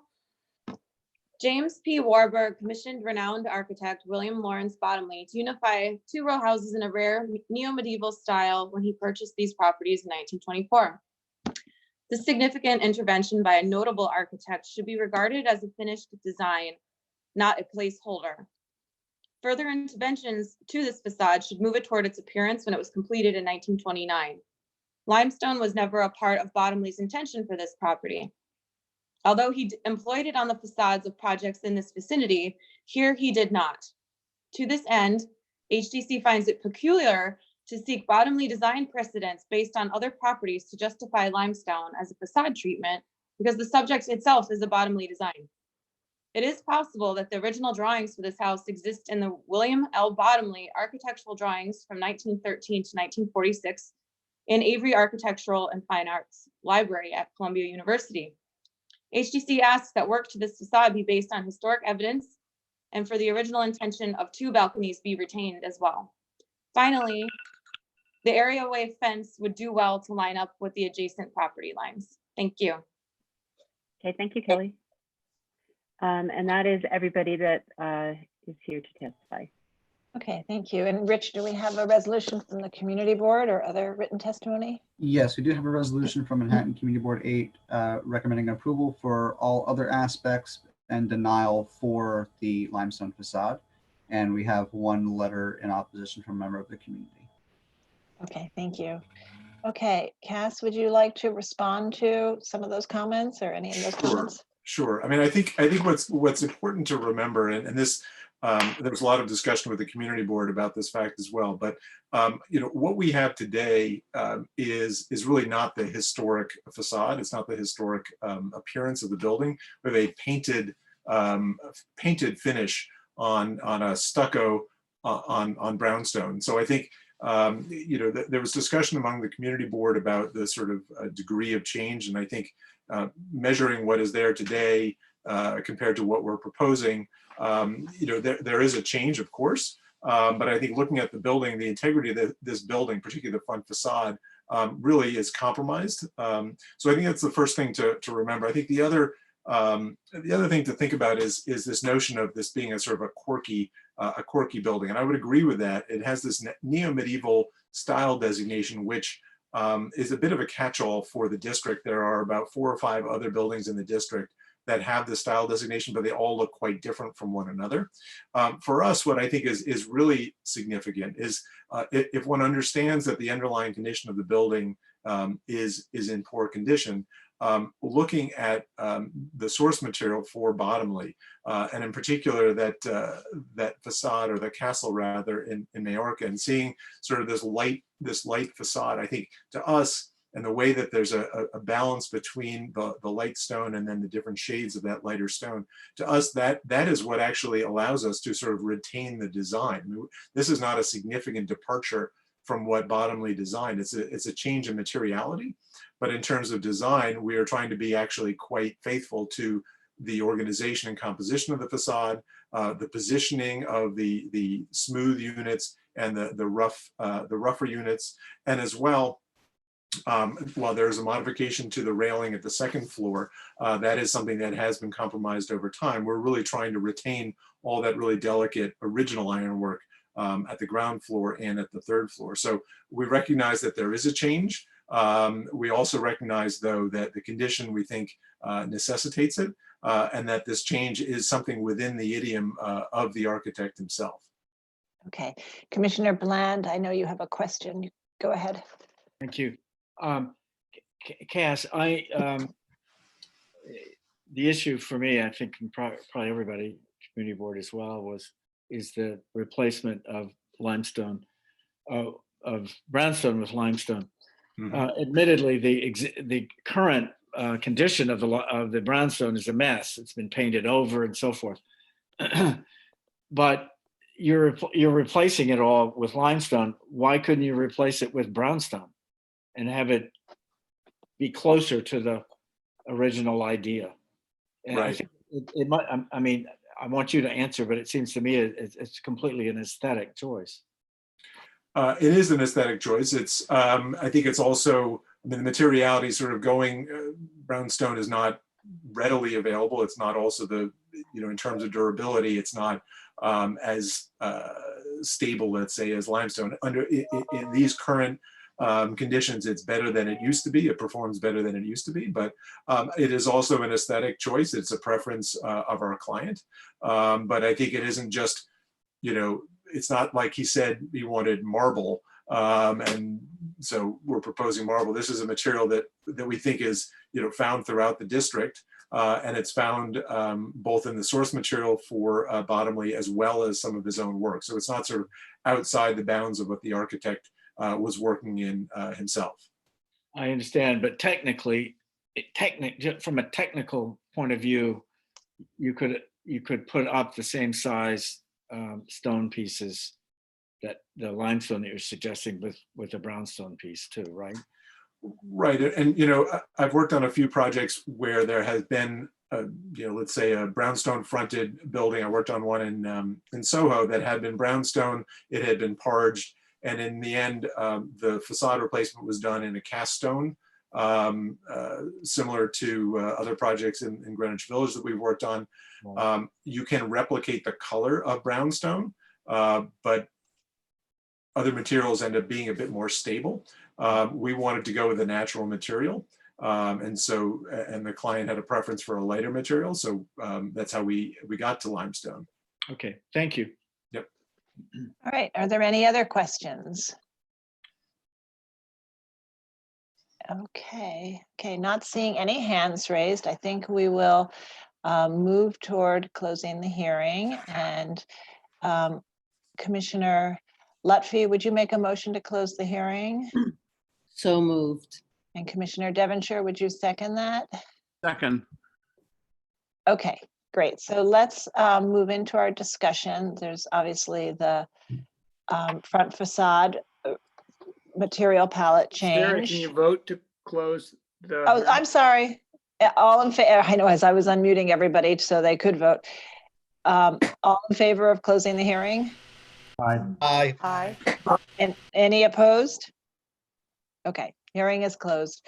So we have the proposal on the front, which is to change the materiality of the facade, the facing material, and also the alteration or the removal of the balcony and doing the Juliet balconies, and then an areaway. And then of course there are the changes to the rear facade as well, which are in a context of mixed buildings, and it actually reduces the size of a rear addition, but extends out the rear facade in another section. So we'll have to comment on that as well.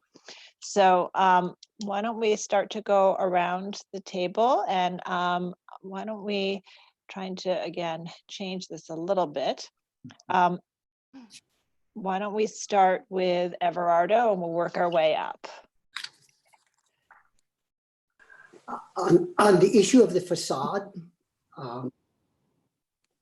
I can understand why they want to go to limestone. It's an aesthetic issue, but I would prefer to go back to the existing facade. If in terms of the railing on the second floor, I would like to have that restored because I think it's part of the character of the building. And the question of the material that's lost, and that can be replicated, of course. And the final railing at the bottom, I think it should be moved out. It's somewhat too tight to the building. It should be moved out. The railing at the sidewalk level should be moved out. Okay. And how about the additions at the back and the roof? The addition at the back is fine. Okay. All right, so let's move to Commissioner Gustafson. As far as the material is concerned, I might have a preference for the brownstone, but that's not the issue. The issue is whether the limestone is appropriate. And while I might prefer the other, I can't say that the limestone's inappropriate. I think the finished product will be in keeping with the neighborhood. as far as the rooftop addition is concerned, I think that's going to be barely visible, so I have no problem with that. I think in terms of the extension in the rear of the building, my understanding is that that's not visible from anywhere, and it's actually fairly modest. So I'm okay with that as well. I don't think I have a serious problem with any part of the proposal. Okay, thank you. Commissioner Shamir Barron. So I find the additions in the rear and the roof appropriate. And with respect to the facade material, I mean, I'm actually really interested and intrigued by the work that was done on the surface of the brownstone, whatever that was called, the hammering. And I recognize that it may have caused the quicker deterioration of that material, but I think that its texture and the quality is one that should be replicated or somehow for us to reach that. And if in fact the limestone can be kind of dappled in that way or worked that way or looked to have been worked that way, then I would support it even with the color change. Okay. Commissioner Holford Smith. I have no objection to the rear addition and the rooftop addition. I don't think I can support the limestone change in materials. I think the brownstone, just the inherent quality of that material is really, it seems to me, what the architect was looking for when he designed this facade. And I don't think that you could achieve that in limestone. They have different properties, and I think the color changes also makes the building read very differently. So I think that these should go back to a brownstone material. And I also think that the second floor railing balcony should remain as is, rather than the Juliet balconies. Okay. Commissioner Chapin. I agree that the rooftop and rear addition are appropriate. And I'd like to see the railing also. I actually thought the applicant made a reasonable case for limestone because the architect had used that in other situations. And if they were using limestone, also the color obviously is, I think, appropriate then. But I don't know if there is support for that. I could also support a return to brownstone if that really, the limestone is not approved by most of the commissioners. Okay, thanks. Commissioner Goldblum. Hey, I agree with a lot of the comments. I think that the argument that bottomly used limestone elsewhere makes the case for keeping this to not be limestone. I think that whereas he obviously knew about limestone and liked it, but chose here to stick with a different material, indicates that he was intending to have this to have a different feeling than limestone. I would be okay if the applicant did not want to use brownstone, but I think there are options that have a different color than the kind of Upper East Side classic material that would maintain the differentiation that the architect intended by choosing this particular style and this particular look that wouldn't necessarily be brownstone. I think the sandstone of the Cetraruddi project that was shown earlier, I think there are Italian or Jerusalem limestones that are different colors. I think there are options that maintain that more exotic quality that was being sought here that would not necessarily be Indiana limestone. And I think that the texture is also very, very important. I think that the differentiation shown in the samples is not anywhere near enough. The archival photographs looked like a kind of a pebble dash texture to me, very lumpy, very oatmeal-y, something that really casts a deep shadow. And I think the applicant can look at that kind of texture contrast, or like almost of a vermicular rustication kind of contrast, that would be more appropriate, that would really show from a distance. I think that I agree with, I think it was Everardo's comments on the areaway coming out to the property line, aligning with the buildings to the left and right would be more appropriate. And I think that everyone's comments about the balcony on the second floor is also spot on. I think that the architect chose to have that balcony there to emphasize the piano nobile design, and pushing it in removes that articulation, and also kind of takes away from the association with the stoop, which I think is a very strong association that you see in this rendering, kind of referencing that horizon line that was very strong when the original design was made, and is even readable today. Oh, and I'm fine with the rear facade additions. I think are okay. It should be noted that we are removing one of a twin, but I think considering how brutalized this donut is already, I don't think there's any problem. Okay, thank you. Commissioner Devonshire. I'm okay with the rooftop addition. I'm okay with the rear addition. I would like to see, I agree with the comments about the areaway. I think that needs to be reconfigured. I'm okay with the retaining the balcony at the second floor. I am absolutely not okay with changing the material for the aesthetic purpose on the front facade. If every brownstone facade in New York City that had problems was removed and replaced with limestone, we would have no more brownstone in New York City. They started using it at the end of the 18th century, and they were having problems with it by the beginning of the 19th century. There are brownstones available throughout the world that could be used to replace the brownstone that's on that building. The pecked finish is done much easier in a sandstone than it is on a limestone, which is probably why the effect on the limestones in the samples were pretty much ineffectual. Michael is also correct. I mean, there are Spanish limestones, there are Mediterranean limestones that could replace the brownstone and look more like brownstone, and they could achieve the peck finish with those. So, but as applied for and as presented, I can't approve the facade change.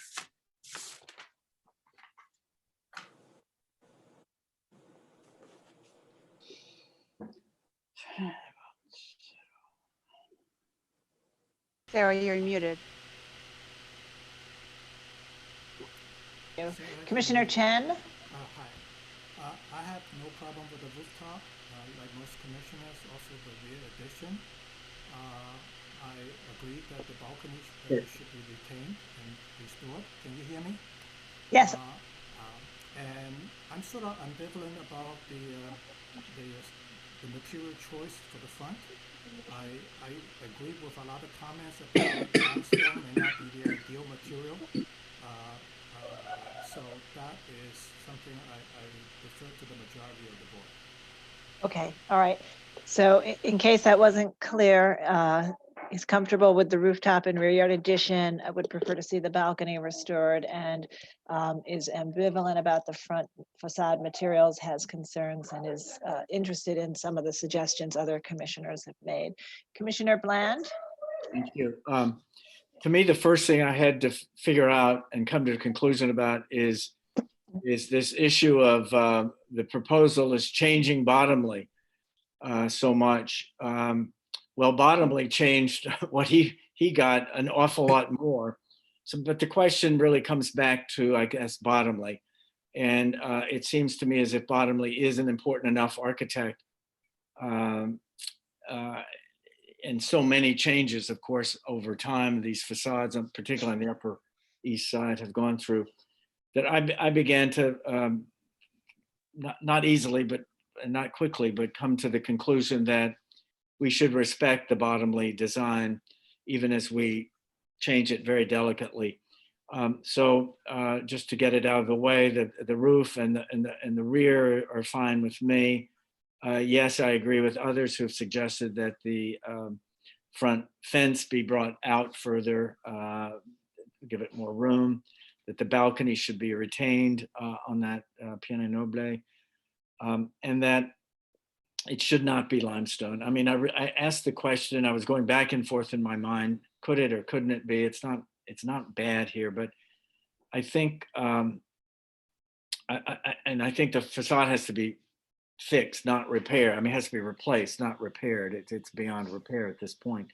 But I do think that, with the testimony from Commissioner Devonshire and others who have suggested other kinds of stone are available and still available, brownstone-like materials, that I think it should stay in that family rather than go to limestone.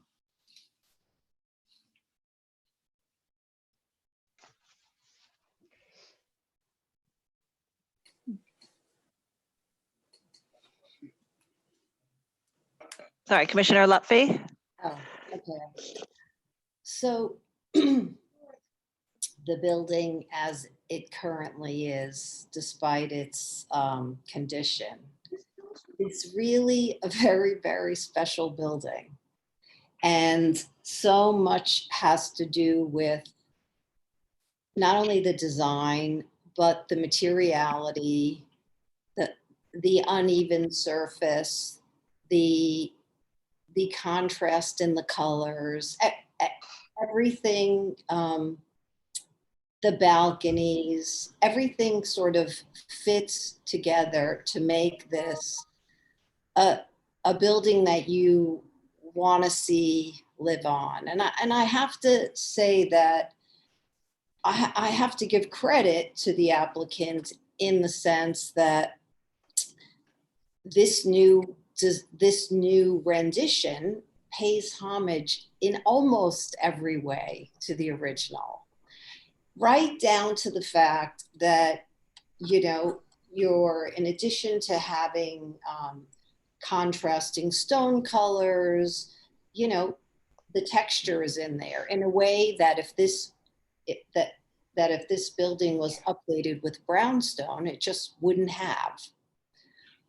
But unfortunately, I think it's because it's so subtle, it doesn't quite make it. It's like, it's so close, but it's not quite there.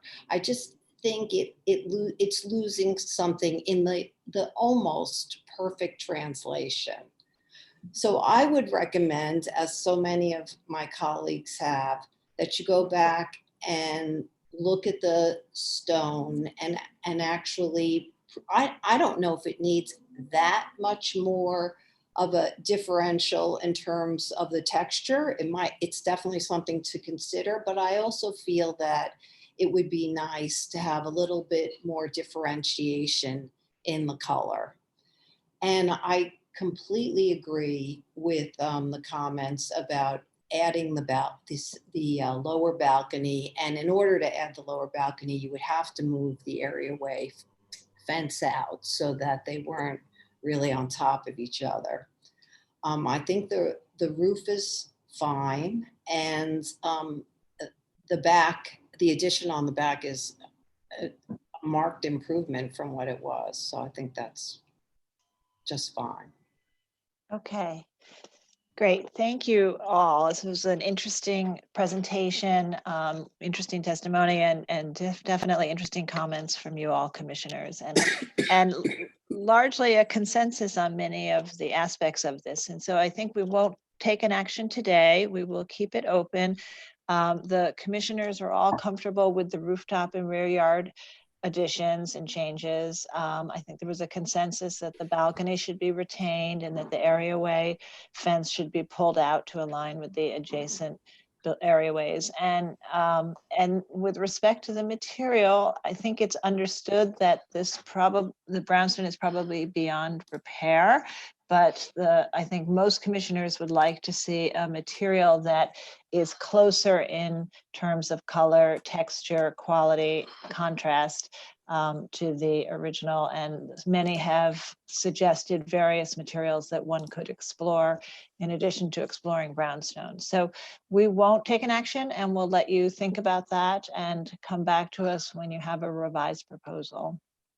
Okay, so we'll finish this one. Before we move to the next item, we do have to go back and make another motion on 242 West 10th Street. There were two applications for those through the wall air conditioning units, and we only read one of the motions. So we should go back and do that.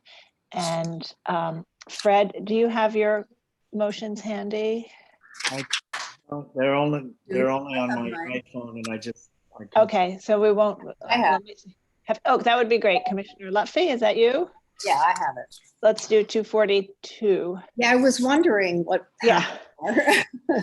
Okay, in the matter of docket 20-07360242 West 10th Street, Greenwich Village Historic District, an Italianate style apartment house built in 1860. The application is to install through wall HVAC units. I note that the building style, scale, materials, and details are among the features that contribute to the special architectural and historic character of the Greenwich Village Historic District. I recommend approval, finding that the HVAC units and through wall louvers will be installed through plain masonry and will form a regular pattern, that the louvers will be a rimless type architectural louver with flat metal blades mounted flush with and finished to match the surrounding masonry, that the louvers will be partially obscured by the existing balconies at each floor, which feature dark painted ironwork with numerous support brackets at the same level as the proposed louvers, and that the work will not detract from the special architectural and historic character of the building and the historic district. And Commissioner Holford Smith, would you second that? Second. All right, and Rich, will you call that vote? Yes, give me one moment. Okay. Chair Carroll. Aye. Commissioner Bland. Aye. Commissioner Shamir Barron. Aye. Commissioner Chapin. Aye. Commissioner Chen. Aye. Commissioner Devonshire. Aye. Commissioner Goldblum. Aye. Commissioner Gustafson. Aye. Commissioner Jefferson. Aye. Commissioner Lutfi. Aye. Commissioner Holford Smith. Aye. Okay, 11 in favor and opposed, the motion carries. All right, great. And I think, Corey, we've adjusted the schedule a little because it's running late. So our next item is going to be item number 12. And Corey, I'll let you go ahead and read the items into record that need to be read into the record. Correct. So we'll start by reading in item number 11 into the record to present it at a future public hearing date. And that was LPC 19-37705, 15 Center Drive in the Douglaston Historic District. So we won't be reviewing that today. We'll do that at a future date. And we'll move to the last item of the day, which will be item number 12. This is LPC 20-07066, an application for a certificate of appropriateness in the Borough of Queens, block 1030, lot 27, 112-07, 178th Street in the Adderley Park Historic District. A freestanding house and garage designed by H.T. Aspinwall and built in 1930 to 32. The application is to replace the roofing. And the commissioners will note that staff will be presenting this item. And so staff, please state your name for the record and continue.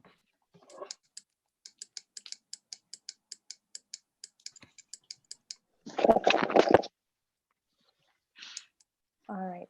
Good afternoon, commissioners. Can you hear me? Yes. Okay, great. This is Michelle Craren, preservation staff. I'll be taking you through the basics of the proposal today, but please note that the homeowner, Faustina Haynes, is here as well to answer questions.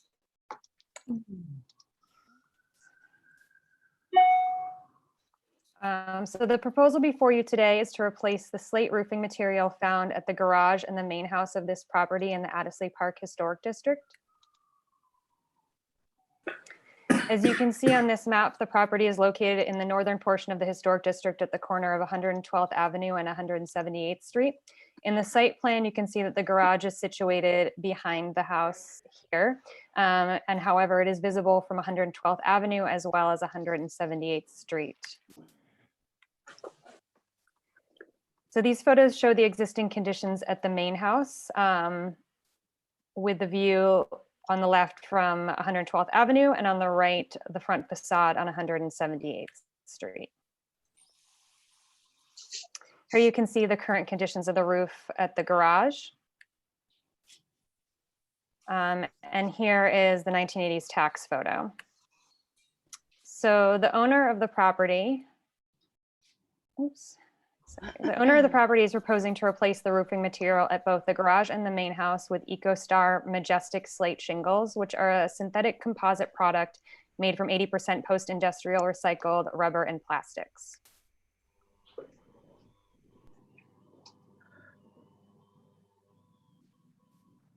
It's just some background on the product. Here are some slides showing the context within the block and the historic district as a whole. Sorry, 1, 2. These include replacement roofing materials previously approved by the commission at past public hearings, including at this building on 178th Street, this one on Murdoch Avenue, and this one, another one also on Murdoch Avenue. Lastly, just for some context, a number of the buildings such as this one had their roofing replaced prior to the designation of the historic district. As I mentioned, the owner should be here to answer any questions. Thank you, Michelle. Thank you, Michelle. Just one question. The 3 slides that you showed where the commission approved replacement of roofing, was that with EcoStar or was that the commission approved replacement with new asphalt shingles? That was with new asphalt shingles. Okay. At all 3. Okay, great. Thank you. And Commissioner Chapin has a question. So please go ahead, Commissioner Chapin.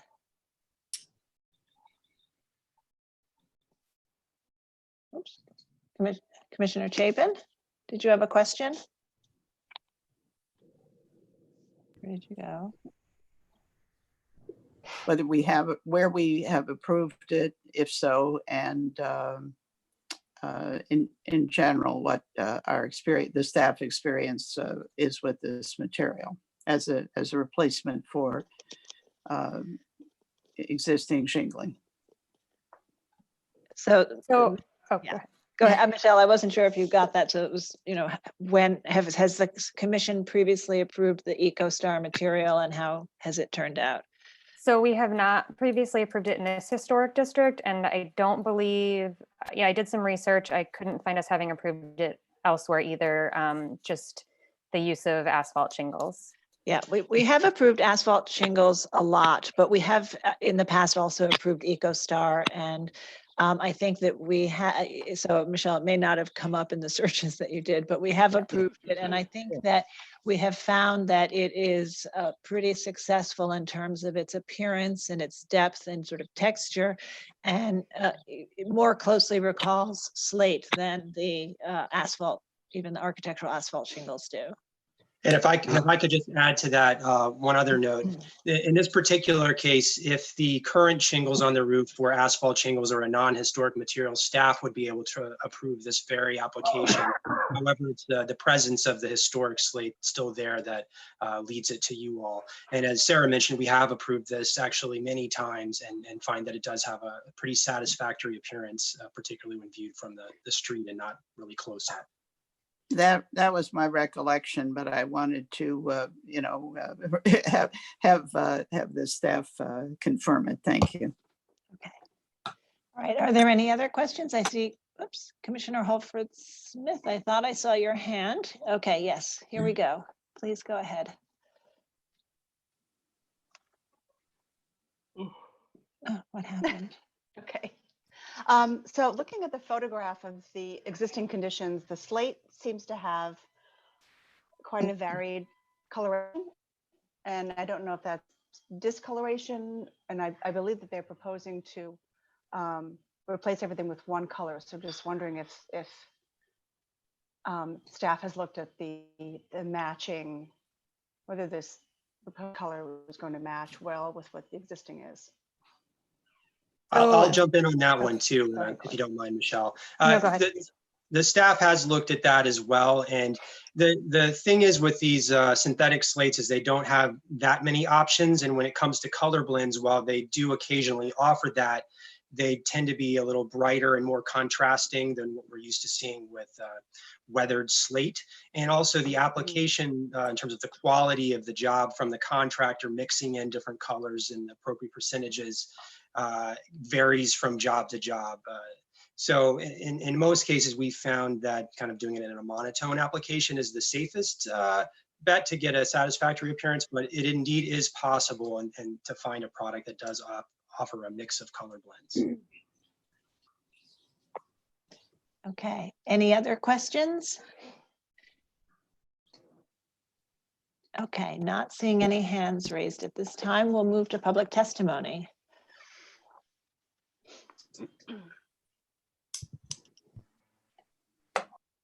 Any hands raised? Lisa, we can't hear you.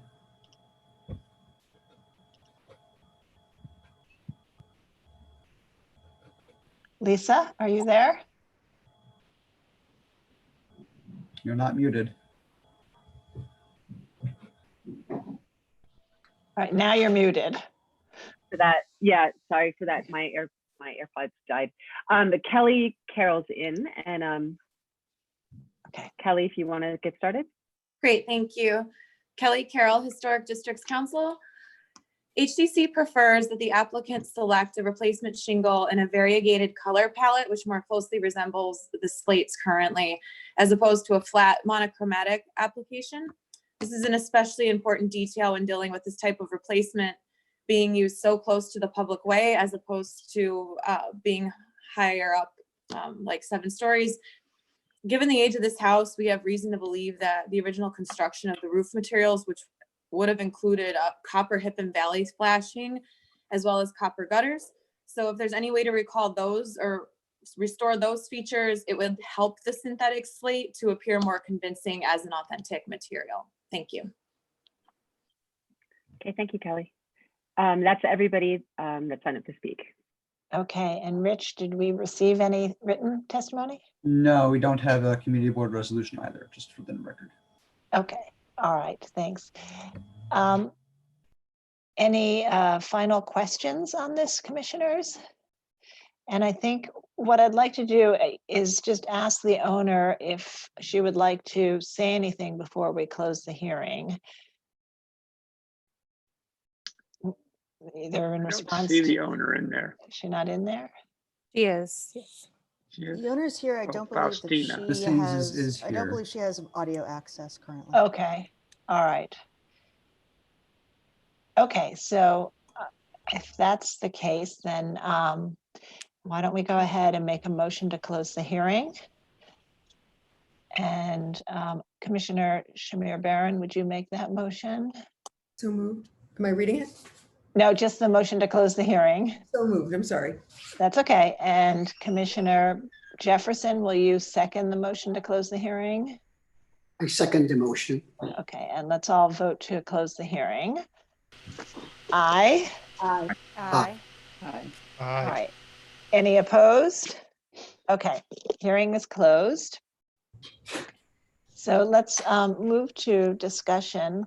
And Anne, I know you had a question about the variegated material, and Corey explained what the staff's experience has been. How do you feel about this proposal then? Not seen what a variegated synthetic slate looks like. I'm sort of reluctant to tell them to do that without seeing it first. So I think if the staff is comfortable with the solid finish, then I'm comfortable with that as well. Okay. All right. And Commissioner Shamir Barron? I just never think that any, and I realize that the commission has approved it before, any replacement for slate approximates the slate, and I would be opposed to replacing it with something other than slate. Okay. All right, Commissioner Gustafson? You interrupted my coffee. No, I would, obviously I would prefer to have, slate, real slate, but I think I think that horse is probably out of the barn a long time ago. So I'm okay with the current material. Okay, Commissioner Jefferson. I'm okay with the proposed material. Okay, Commissioner Lutfi.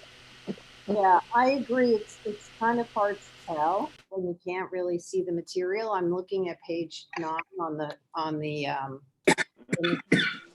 slides, and it looks like there is some variation.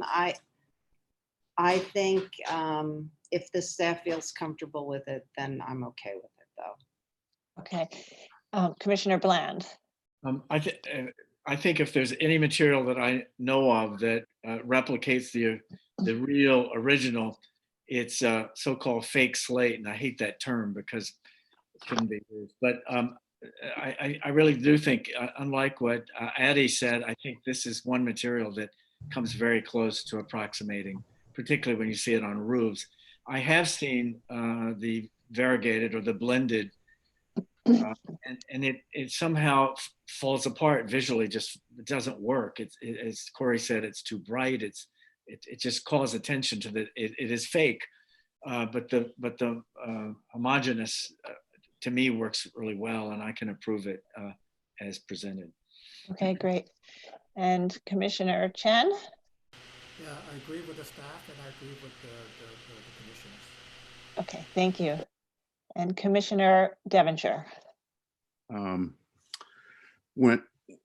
Whenever we have had clients who wish to replace slate with faux slate, we've been able to talk them out of it.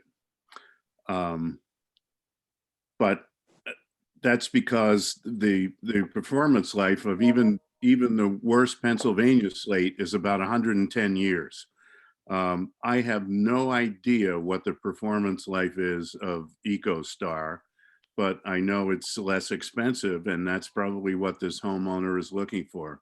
I think I would agree with the idea that it actually should be monochromatic, because the slate going on a roof would have come out of the same vein in a quarry, and it actually would have been very, very close. And so if you introduce a sort of false mottled effect, it becomes very apparent.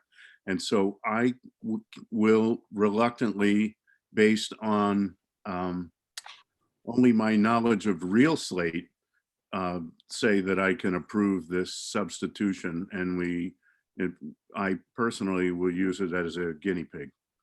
Okay, great. Commissioner Goldblum. Well, whenever I think of this stuff, I think of this house in Fieldston that I know that where I talked to the homeowner, and they said that they had just replaced the roof and it looked identical to what was before it. I couldn't tell from a distance. I think it really is a very, very good match to my eye anyway. And if you look on the EcoStar website, you can see why the variegation is a terrible, terrible idea. It's so aggressive. It just doesn't look good at all. So I think that the monochrome is the way to go. And I think it's actually, when it's compared to the fact that we approve the architectural slate, quote unquote, asphalt shingles, there's just no comparison. This is a much better product. It does happen to be half the price of slate, unfortunately. So there is a reason why it is chosen, but it is quite a bit more than the architectural asphalt. So I would say that the owners are doing a good thing, trying to keep it closer to the original. It's a good precedent, in my opinion, when alternate materials are appropriate. Okay, thanks. And Commissioner Chapin. I find, Commissioner Bland and Commissioner Goldblum's remarks about the appearance of this material very encouraging. And I know that we have approved it many times in the past. And given this is not an individual landmark, but a district where you have individual homeowners trying to really keep their properties in good condition, I think I can readily approve this, and I agree that it should be monochrome. Okay, thank you. Okay, so I think we have enough to vote to approve this. So can I ask Commissioner Goldblum to make the motion? If you don't oppose? I don't, and I will. Okay. Regarding 112-07, 178th Street in Addisley Park Historic District, the application is to replace roofing.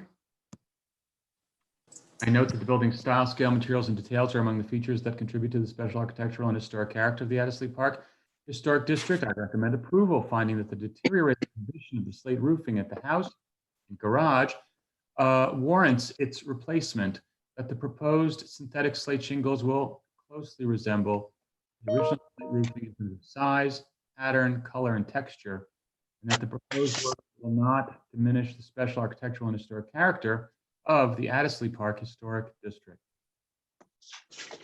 All right, and Commissioner Chapin, would you second that? Second. Okay, and Rich, will you call the vote? Yes. Okay. Chair Carroll. Aye. Commissioner Bland. Aye. Commissioner Shamir Barron. Nay. Commissioner Chapin. Aye. Commissioner Chen. Aye. Commissioner Devonshire. Aye. Commissioner Goldblum. Aye. Commissioner Gustafson. Aye. Commissioner Jefferson. Aye. Commissioner Lutfi. Aye. Commissioner Holford Smith. Aye. Okay, with 10 in favor and 1 opposed, the motion carries. Okay, so that's approved. Thank you all. And that concludes our public hearing and meeting today. We did read one hearing item to the record, and so we'll try to do that at the next hearing. And there was one other public meeting item that we had on the schedule, but had realized that the day was going too long. So we'll try to bring them back again when time allows. So thank you all for another long day. And Commissioner Bland, I see your hand. Whoops, go ahead. Are we on for our next, when is our next meeting? It's next Tuesday. Yeah, so next May Tuesday. And I'm gonna jump in and stop the YouTube and the recording, and then